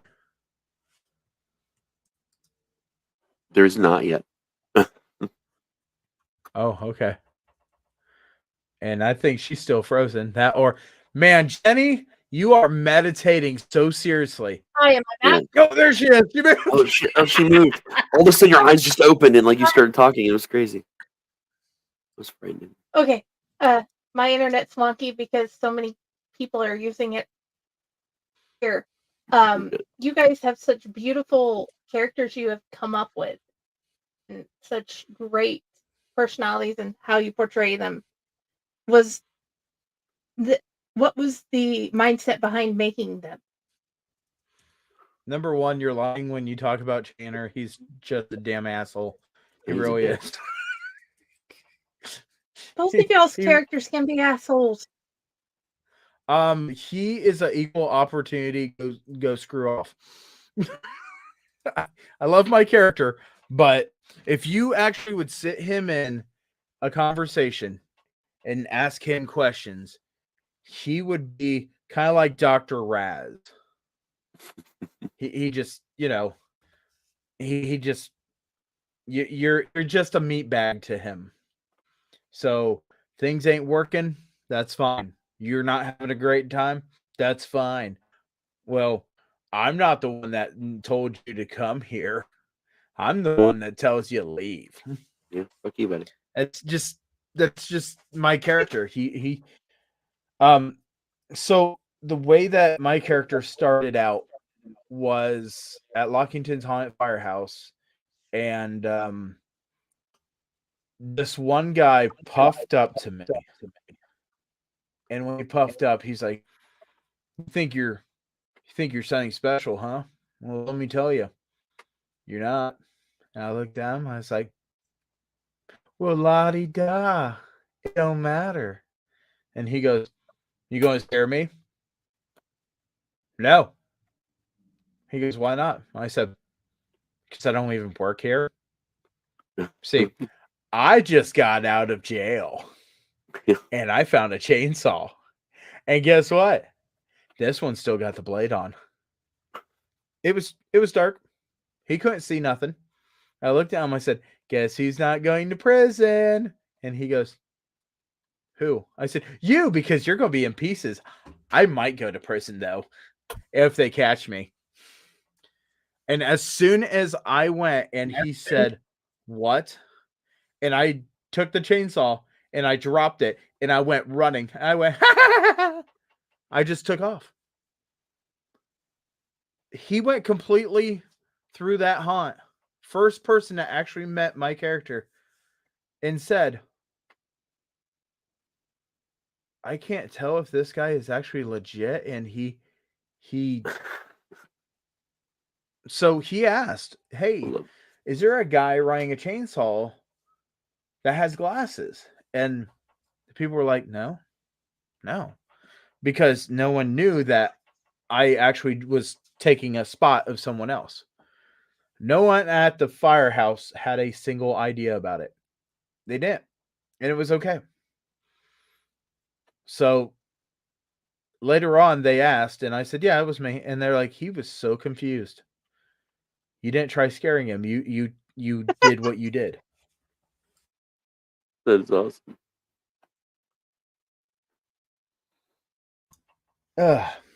But for me, yeah, I get bored. I've in 30 years I have played so many goddamn characters. But I started as Michael Myers. My first year to Haunted Trail was Michael Myers. I did that for a couple years before I did Leatherface. I had my Insane Clown Posse year. That was my clown year. Everybody should do a clown year, to get the full spectrum of the acting skills you need to round out if you want to be a floater and do different things. I've kind of done just a little bit of everything, man. And then I got to the dungeon and I created this character. His name was Gravedigger. It was just a random name. I didn't even give him a real name. And based on how I acted with him and how the voice I was doing, Fred and the current and to the managers that were there only in year one were like, "Would you be interested in playing Beetlejuice? Because holy fuck, you need to do this." And I think I did Gravedigger for maybe 2 weekends and switched over to Beetlejuice, and it took, and people went nuts. And my Matt from Mats and Monsters was my scene partner, and we did this whole thing where if you wanted to get through, you either had to say my name 3 times or get married to me. And it would start out with Matt doing this jump scare with his shovel, doing this whole thing, get his jump scare and make him laugh, and then I'd like slide out of nowhere and start running my mouth, and if they said my name 3 times, we'd just stop, play him through. If they wanted to get married, he would do the ceremony, and I'd marry the person next to me. That first year, I married 2 service dogs, 5 men, 19 women, and just staff members. It was just a funny thing that we did, and it just blew up. And then the year after that, we moved me to the queue line where I actually set up what looked like a model of a graveyard, right down to the fake tombstones. And I'd go like, it's just a fucking model. And I kick a tombstone halfway across the room. Like it was really intense. And then we decided that they wanted me to go back to do an original character. So I created JB Rotten because I created the real first version of the Freak Show we really had was the version I made, the Elliott Freak Show. And it's still called that. So he was just an asshole. That's weird. There's 2 Fridays. Yeah, there's 2. Well, that's creepy. It's like Shining Twins all over again. But yes, I created JB, and he was, a little bit Doomhead from 31, a little bit The Greatest Showman. He was a little bit of everything, and that was my character to blow off steam and just also insult people and just be an insufferable dick. And I took people in the Freak Show that had never done haunt acting before. The whole Freak Show was just me learning a new way to train people, which I now use for everyone, and just kind of threw it together. And then I got multiple promotions to the point where now I run the show half the time, so I didn't really have the chance to be him anymore. So now when I'm in a character, it's back to Beetlejuice because he's the one that still to this day that people ask a lot about. And I have every line of that fucking movie memorized, lines from the cartoon, lines from the original sequel, Beetlejuice and the Big Kahuna that was never actually made, but I had the script signed for. And I'm going to have new lines apparently memorized. That new trailer dropped yesterday, by the way. Excited about that. So this year, this year you for that. This year we're taking it even farther. We're doing the Beetlejuice teeth this year as part of the costume, which we hadn't done before. Like we're actually doing a full mold, like a mouth mold and all that stuff. So we're taking it a lot farther this year because of the movie, and it's going to be a fun thing to do. So I'm looking into getting contacts right now so I can just be Beetlejuice all the time while I'm doing things, so I can randomly just pop out and fuck with people because that's kind of what I do anyway. That's awesome. We get a lot of people. My little Beetlejuice so happy. That was my first year. No, my second year's Beetlejuice that I made that. Yeah. But yeah, So it's a lot of fun, man. I want to point out here. I'm pointing it out. This show. Oh, that's awesome. This show is not just for the people that like going through haunts. It's not just for the people that design for stuff for haunts. I have a friend. and she lives in a wheelchair. Oh, that's funny. She lives in a wheelchair, and unfortunately, she can't go to haunts. And number two, she's scared. She tells me, "You find a haunt I could go to? That's cool, but I'm not going to go." She talked to me and tells me that she watches every single episode that we do this because she is so fascinated in why we do this and who does this and this and that. And that's one of the wonderful things is, when we come over to the comments, and I told her, I said, "You got a question, please put it in the comments." And I know that in the comments tonight was a whole bunch of love fest between this Brandon and me and Sean and it's the love triangle. It's a long story. But if you guys have any questions, absolutely, please bring them up because that is one of the most important things. We want you to bring up the questions. But I sent Jenny. I don't know if it went through or not. Man, I'm having a hard time trying to get these photos. That's what she said. I'm having the hardest time trying to get photos sent through anything tonight. So I don't know if Mother Nature is affecting my stuff or whatever. But I am going to make sure that I take plenty of photos at Midwest Haunters Convention. Because if you guys have never been to a Haunters Convention, people want to show their stuff. Yes, you can buy Haunters Convention for Midwest and East Coast. They actually are more of the style of you go there and you see something, you buy it and you grab it. Trans World is more along the lines of you see stuff and this is a way that you can pre-order your stuff.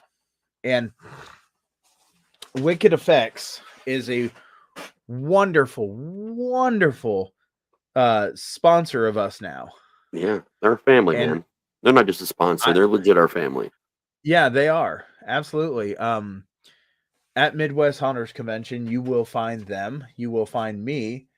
I will be going from their booth over to the Ohio Haunters Association booth, talking to everybody. I want to know everybody. If you guys are going to the Midwest Haunters Convention, please stop me, say hello to me, get a business card because we are trying our hardest to figure out who's going to be on the show after Midwest Haunters Convention. We've got some strings out. Nothing is confirmed. I was told a while back, hey, slow down. And I have slowed down. I've not scheduled anything after Midwest Haunters Convention. But that's the thing. Every haunt has something to talk about. And we might get one of our dear friends on here. His name is Sean, perhaps. I might have to pay him or bribe him. But Sean is a wonderful person. You know what? Maybe we should have Brandon and Sean on the show. Together, dude, that would be amazing. Oh my god. I would love that. That would be fucking yes, we're doing that. I didn't even think about that until just looking through these comments and realizing that, there has to be some kind of bow chicka wow wow going on there. We're just a bunch of assholes to fuck with each other all day. That's all. That's what it is. But that's the thing about haunts. We're also going to schedule sometime, and we're going to have a episode called Clowning Around.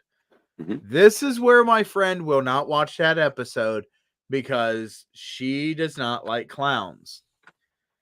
And I would love to have Captain Spaulding on here, but he passed away. Yeah. That's Jenny, did you have a question for us now? Well, first, I want to read Steven's comments because they need to be said, Yes. and I just really like learning about Steven's characters. Okay. First, haunting is a year-long thing for people who need that creative outlet like me, and I am happy that he told us about this. Coney became the silent type because it's easier to stab you with a cone than it is to tell you. And he's right. It definitely. I based my character on the audience reaction to me, whether it's scary or funny. Dude, I'd love it if you got him on here. I'd like to ask him questions. Oh, we'll still Steven because Steven does Mats and Monsters with us, and yeah, I'm trying to get him to come on more and do fun things with us. So we'll definitely we're talking about some haunt specific shows maybe later on towards haunt season. Right. We have plans. Right. Later plans. We're cooking in the lab. But no, so Friday, do you have a question? Okay, you do an outside haunt, and I have enjoyed outside haunts a lot. But what is like your favorite thing about being in an outside haunt compared to when you're inside haunt? It's easy. I can run chainsaws and not have people getting mad at me very quickly. Yeah, I can't. It's I know people overplay chainsaws different places, but I'll tell you what. It has become a thing where if you're outside and you think that this is going to be a haunt that isn't scary or, oh, I ain't got to worry about it. If you tweak me off and irritate me before you even go down, you become the target. This was done last year. Last year we had one girl that said, "Oh, I'll be fine. I'm not going to be scared. And she started talking herself up. And I finally looked at her. I said, "Hey." She goes, "Yeah." I said, "You see all the piercings in your face?" She goes, "Yeah." I said, "See, the way you put them in is you take it, you put it in there, and then you twist, and it stays in place." And she goes, "Yeah." I said, "When you remove them, you're supposed to take them and twist them and pull them out." I said, "It's really easy, right?" And she goes, "Okay."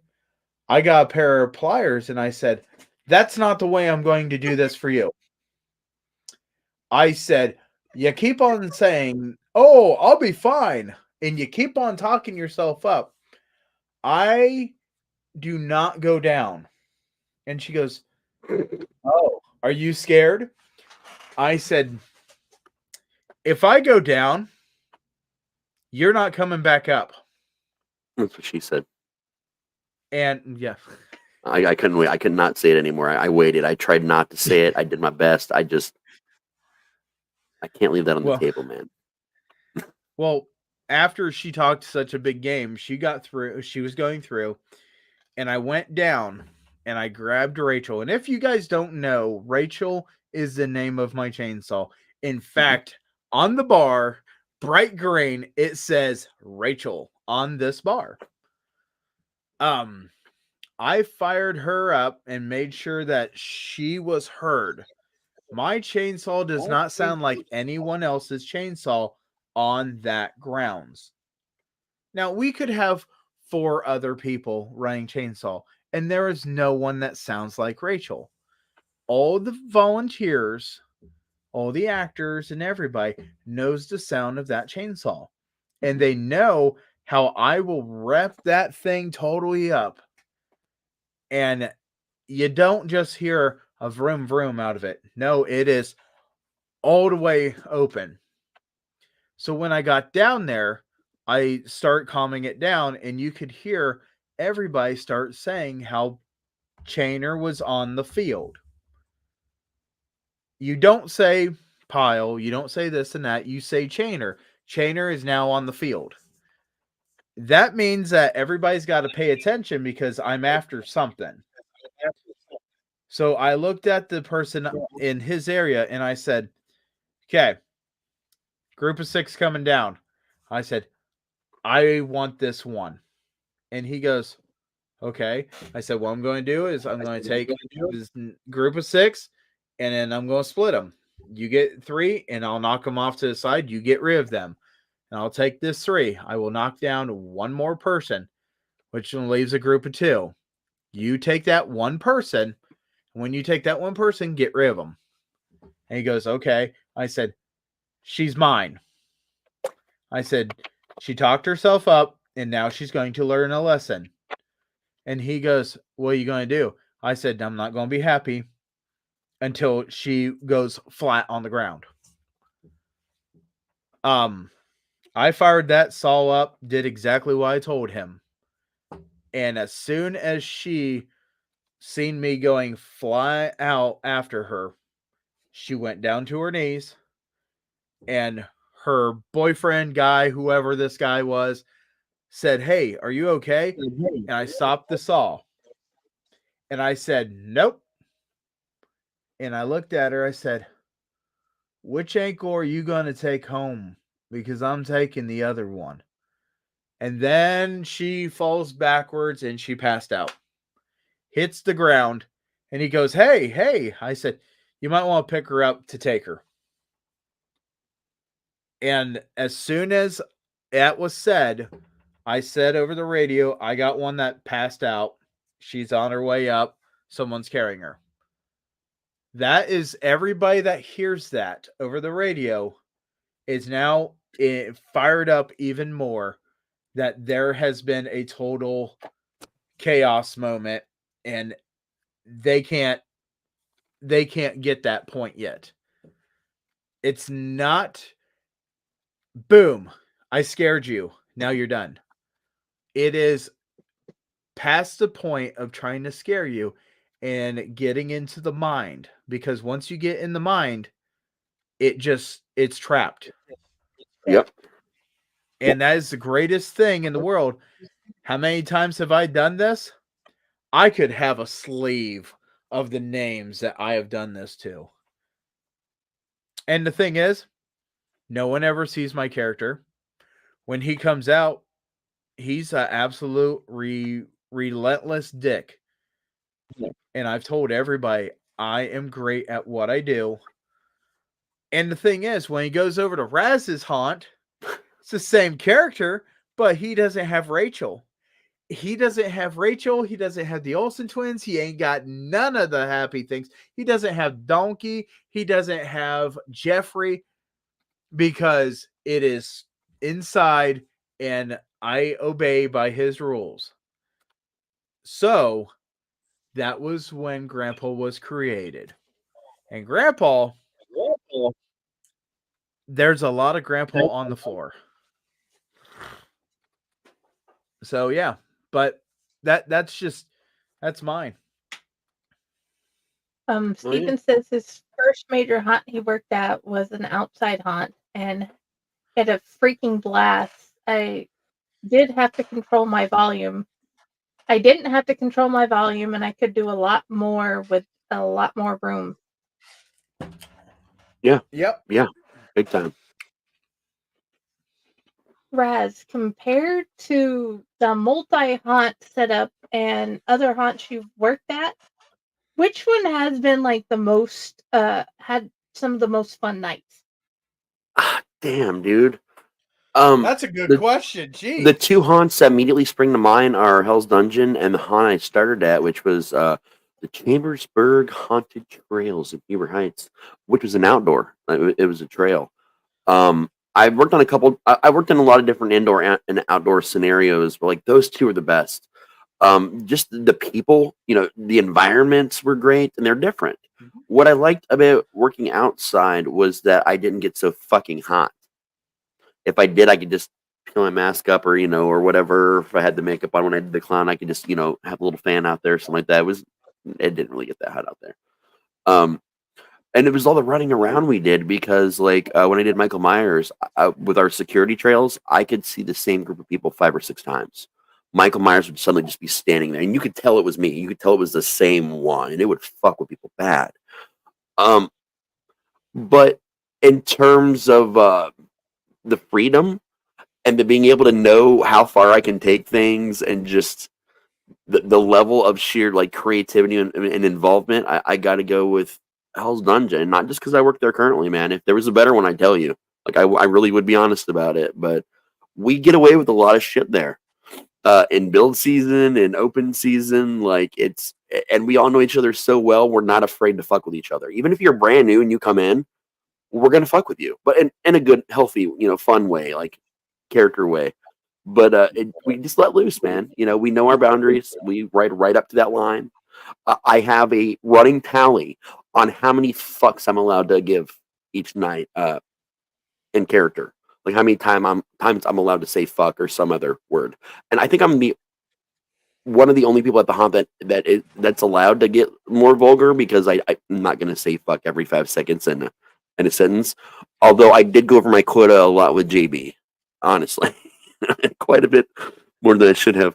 But yeah, it's not that it's no hold bars, but it does feel like the Wild West of haunts sometimes, but in a good way. Your haunt last year, I picked up one of my friends, didn't say nothing, just grabbed her, flung her over my shoulder, and went running out the door.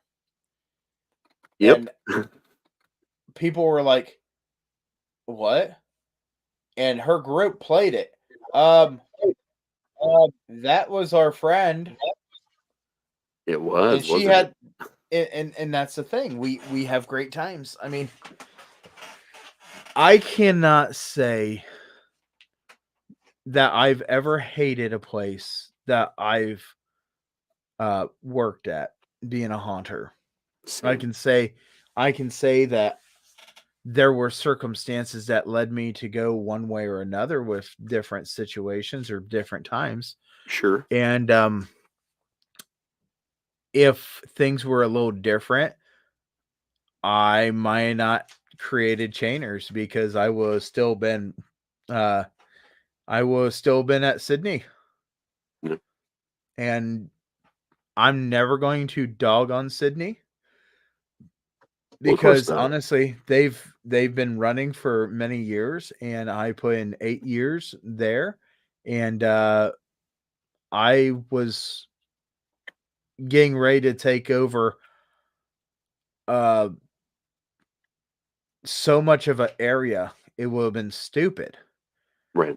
But something led me to take myself out of Sydney, and I took one year away from Sydney and went to one that they really kind of needed some help. And I said, okay, if you donate charity money to this, I will do that. And then the next year they shut down and Chainers opened. Oh, yeah. It's fucking awesome. That is awesome. Favorite scare experience? Whether it's to you or you have done. I would say Golden Toilet Awards.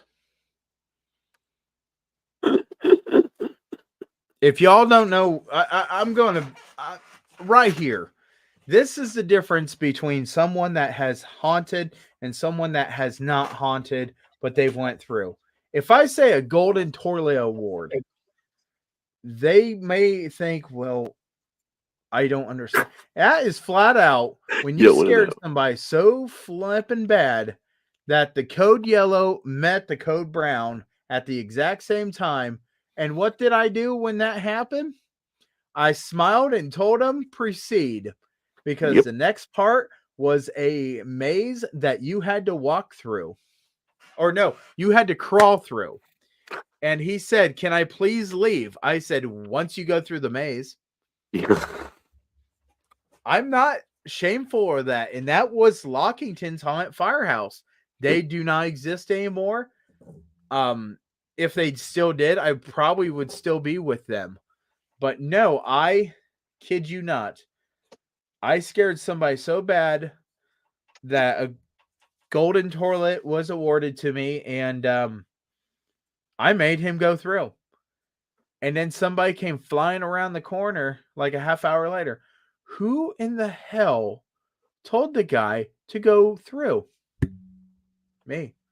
He goes, you could have broke open the snow fence. I said, he said he paid all this money, and I was going to make sure he enjoyed his time. His friends didn't get the memo, and they were crawling behind him. I made him go first. Do I apologize? No. Fuck no. It was worth it.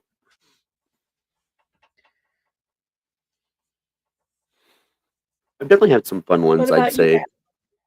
I've had some fun ones over the years, man. Like, it's hard because, like, when you've been doing it for 30 years, like, sometimes it's hard to remember, like, what your best ones really were, like, which things, like, just kind of stood off and took off. Obviously, I remember, more recent stuff, I guess, better. I do remember, though, I have two.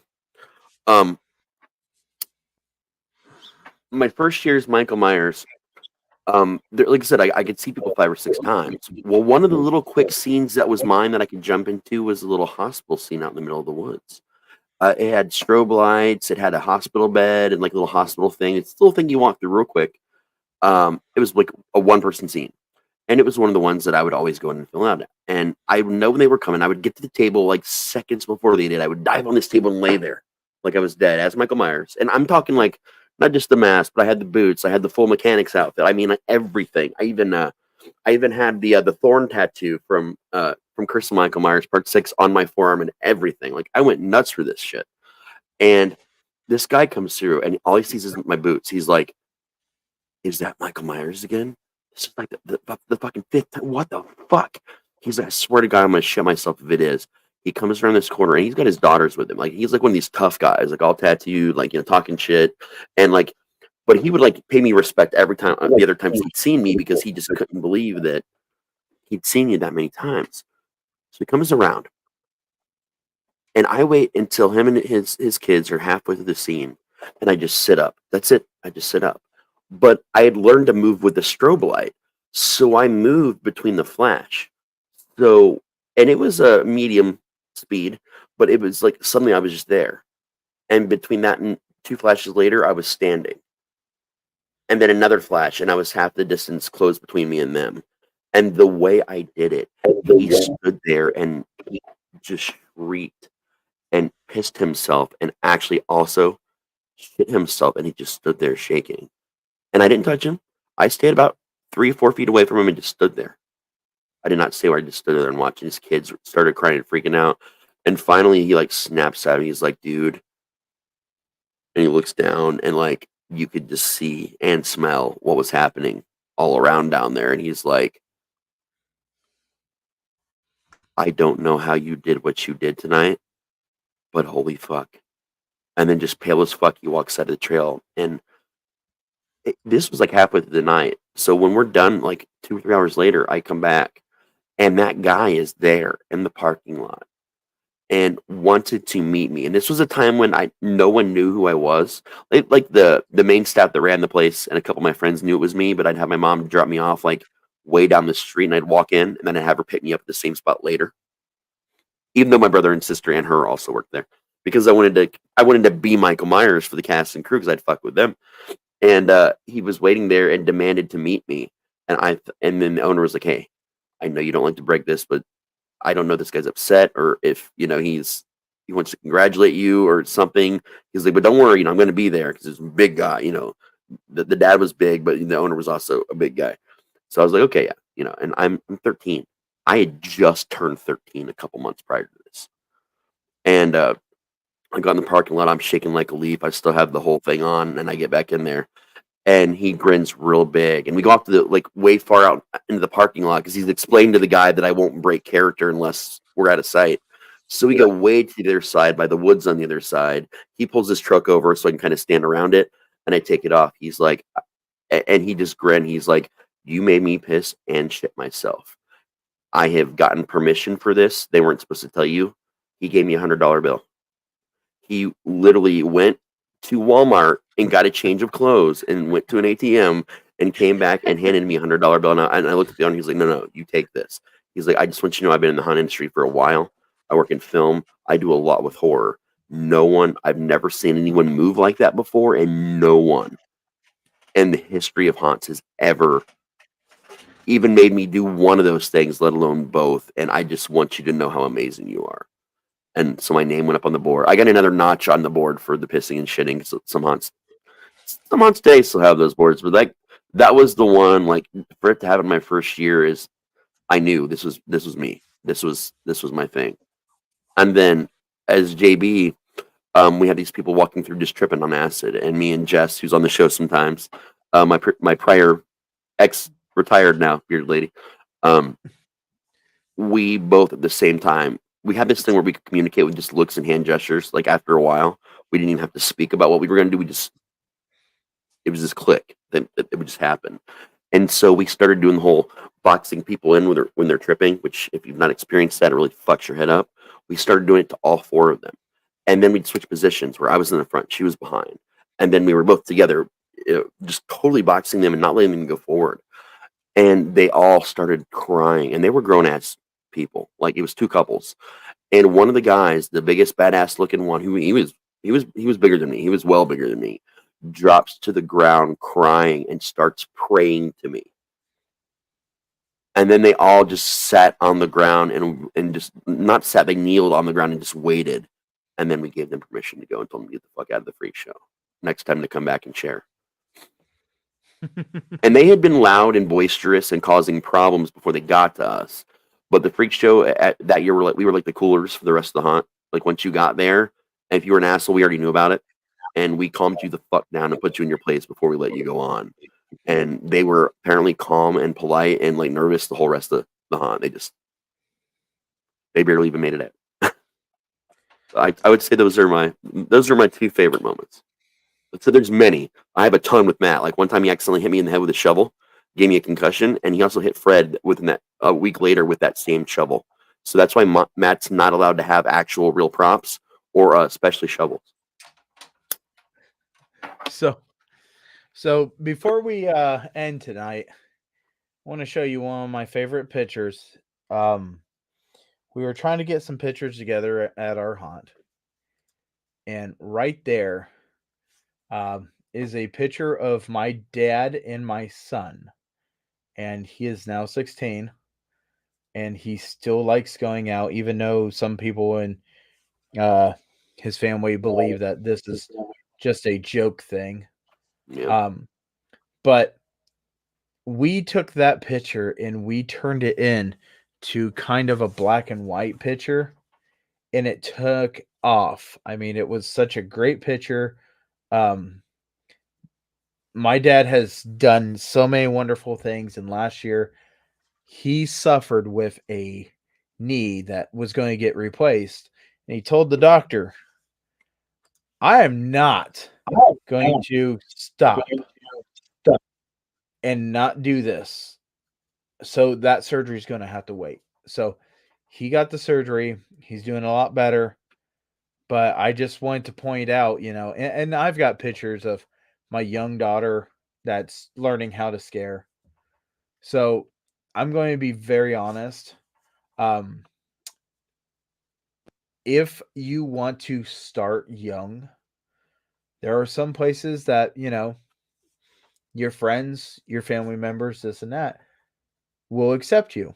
Just know where you're going and know who you're with is one of the biggest parts. Don't just say, oh, I can go into any haunt. Any haunt might be, it's not necessarily the haunt as much as the people that's in the haunt. So always be cautious and always try starting being in a haunt with your friends. And that's one of the biggest things. You hear a haunt or a friend, hey, I do this. Go out, give it a try. And that's one of the biggest things that this industry wants to try to accept everybody, but they cannot accept everybody if people don't try to accept them. That's true. I mean, that's like I said, I got plenty of photos. That one uploaded after me trying to do a whole bunch of Midwest. But we are officially coming to the end of our show tonight, and I would like to thank everybody. Vic, I know you're not on here anymore, but Vic, thank you very much for coming. Raz, always a pleasure having you. Jenny, you're just an absolute treat in not knowing too much about the industry, but you're learning a lot. And one of these days, maybe perhaps that will change. The last person we had on this show is Troy. And Troy does a lot with the Texas Haunters Convention. Maybe perhaps one of these times I will make it down there. And if I do, I'm hijacking you, Jenny, and we're going to go and explore this together because the haunt industry is so big. It's so wonderful. It is. But, it's home. So, yeah, it is home. It is home to a lot of people. So, I'm going to ask you, Raz, where can we find you? And I'm sorry, my mom is currently out of pancake mix. Oh, there's always another mom and another pancake mix. I knew it. I knew it. I'm an equal opportunity kind of guy.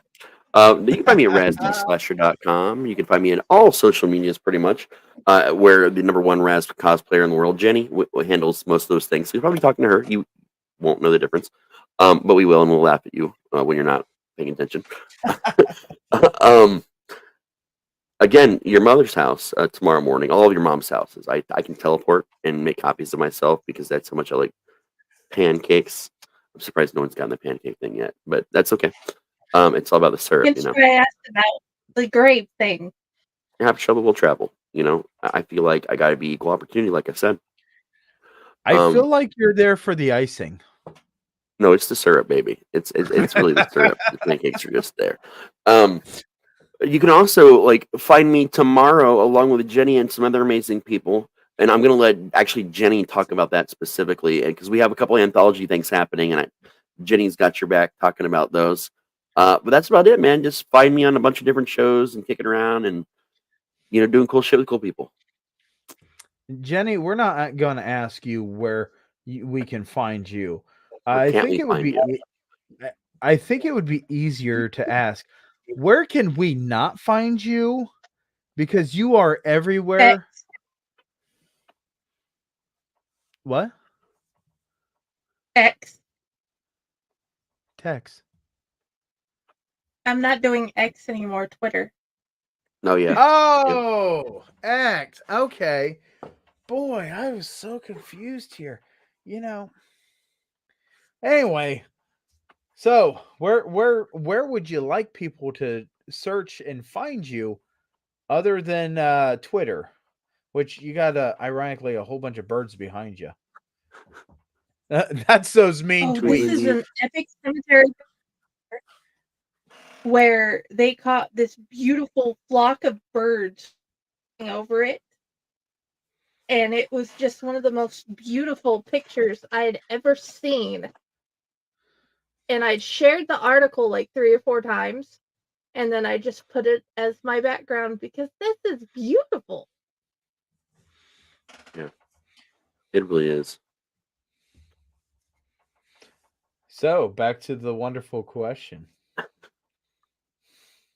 Well, I'm not there. I'm in a closet in Texas, hiding. They want to steal my Fair Lucky enough. Charms. Magically They're delicious. magically delicious. Beat you.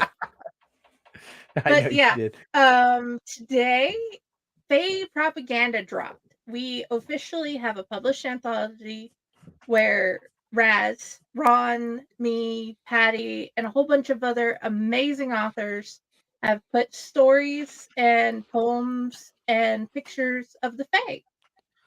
And I have enjoyed all of their stories. And tomorrow, and the reasons tomorrow is because this show was important. We needed to talk to Vic. But tomorrow will be a release party. People will be talking about their ideas behind their stories. There'll be some readings. There'll be some author chat about different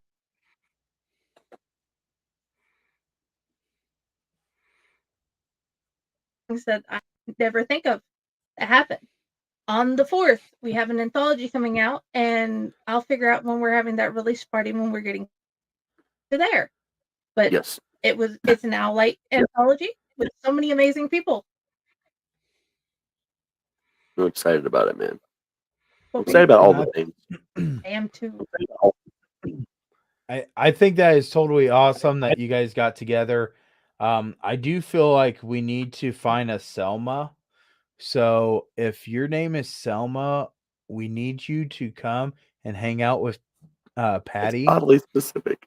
Oh, okay, I get it. I get it now. Okay. I was like, what the fuck? But yeah, I see where you're going with this. I'm a Simpsons fan. I'm sorry. Oh, me too. That it just took me a minute to like figure out. But then you said Patty right after, and I'm like, oh yeah, yeah. So absolutely. I love horror so much and haunt so much that everybody knows. I'm betting you'll know these names. Raz kept saying, we named our kid Dante Michael because two wonderful characters. Agreed. Well, I know that tomorrow I have to go to work, so we're going to end this show. But we want everybody to start thinking and do us a favor. Get your shit together. Email us. Yeah, get that together first. Get your shit together. Do us a favor. Facebook us, send us a message, this and that. As we get closer to August and September, what haunts are you thinking about going to? The one I work for. No, you're going to get hijacked, and you're going to go to a couple different ones before you open. I'll definitely be going to Dent, and I'll be going to Fish for Fears. We do those every year. Sadly, not Carnage this year. Yeah. But those are at least two I know I'm going to be doing. Oh, and I usually go to because they're open on Thursdays. There's another one in Columbus I'll end up going to again. So. But anyway, we want to hear what haunts you're going to. We want to hear what you liked about the haunts. If you're an actor or you're an owner or you're a person, and yes, I got a feeling that Scott is going to come and be on the show one day. But I'm trying to bypass that one as much as possible because you just can't you just can't bring in the Froggy Fog right off the bat, man. You got to build up to it. Yeah, absolutely. So I'm very excited to see what we get into. Like I said, the next show, I am so super excited because I will be in Chicago. Mm-hmm. And we are still working out exactly how we're doing this show. Magic. So yeah, magic. Without the gathering. So just let us know what you guys want to hear on these shows. All right. This is Pyle, and thank you very much for watching. Go out, go see a great haunt. They're not just in October. Bye, guys. Later. Bye.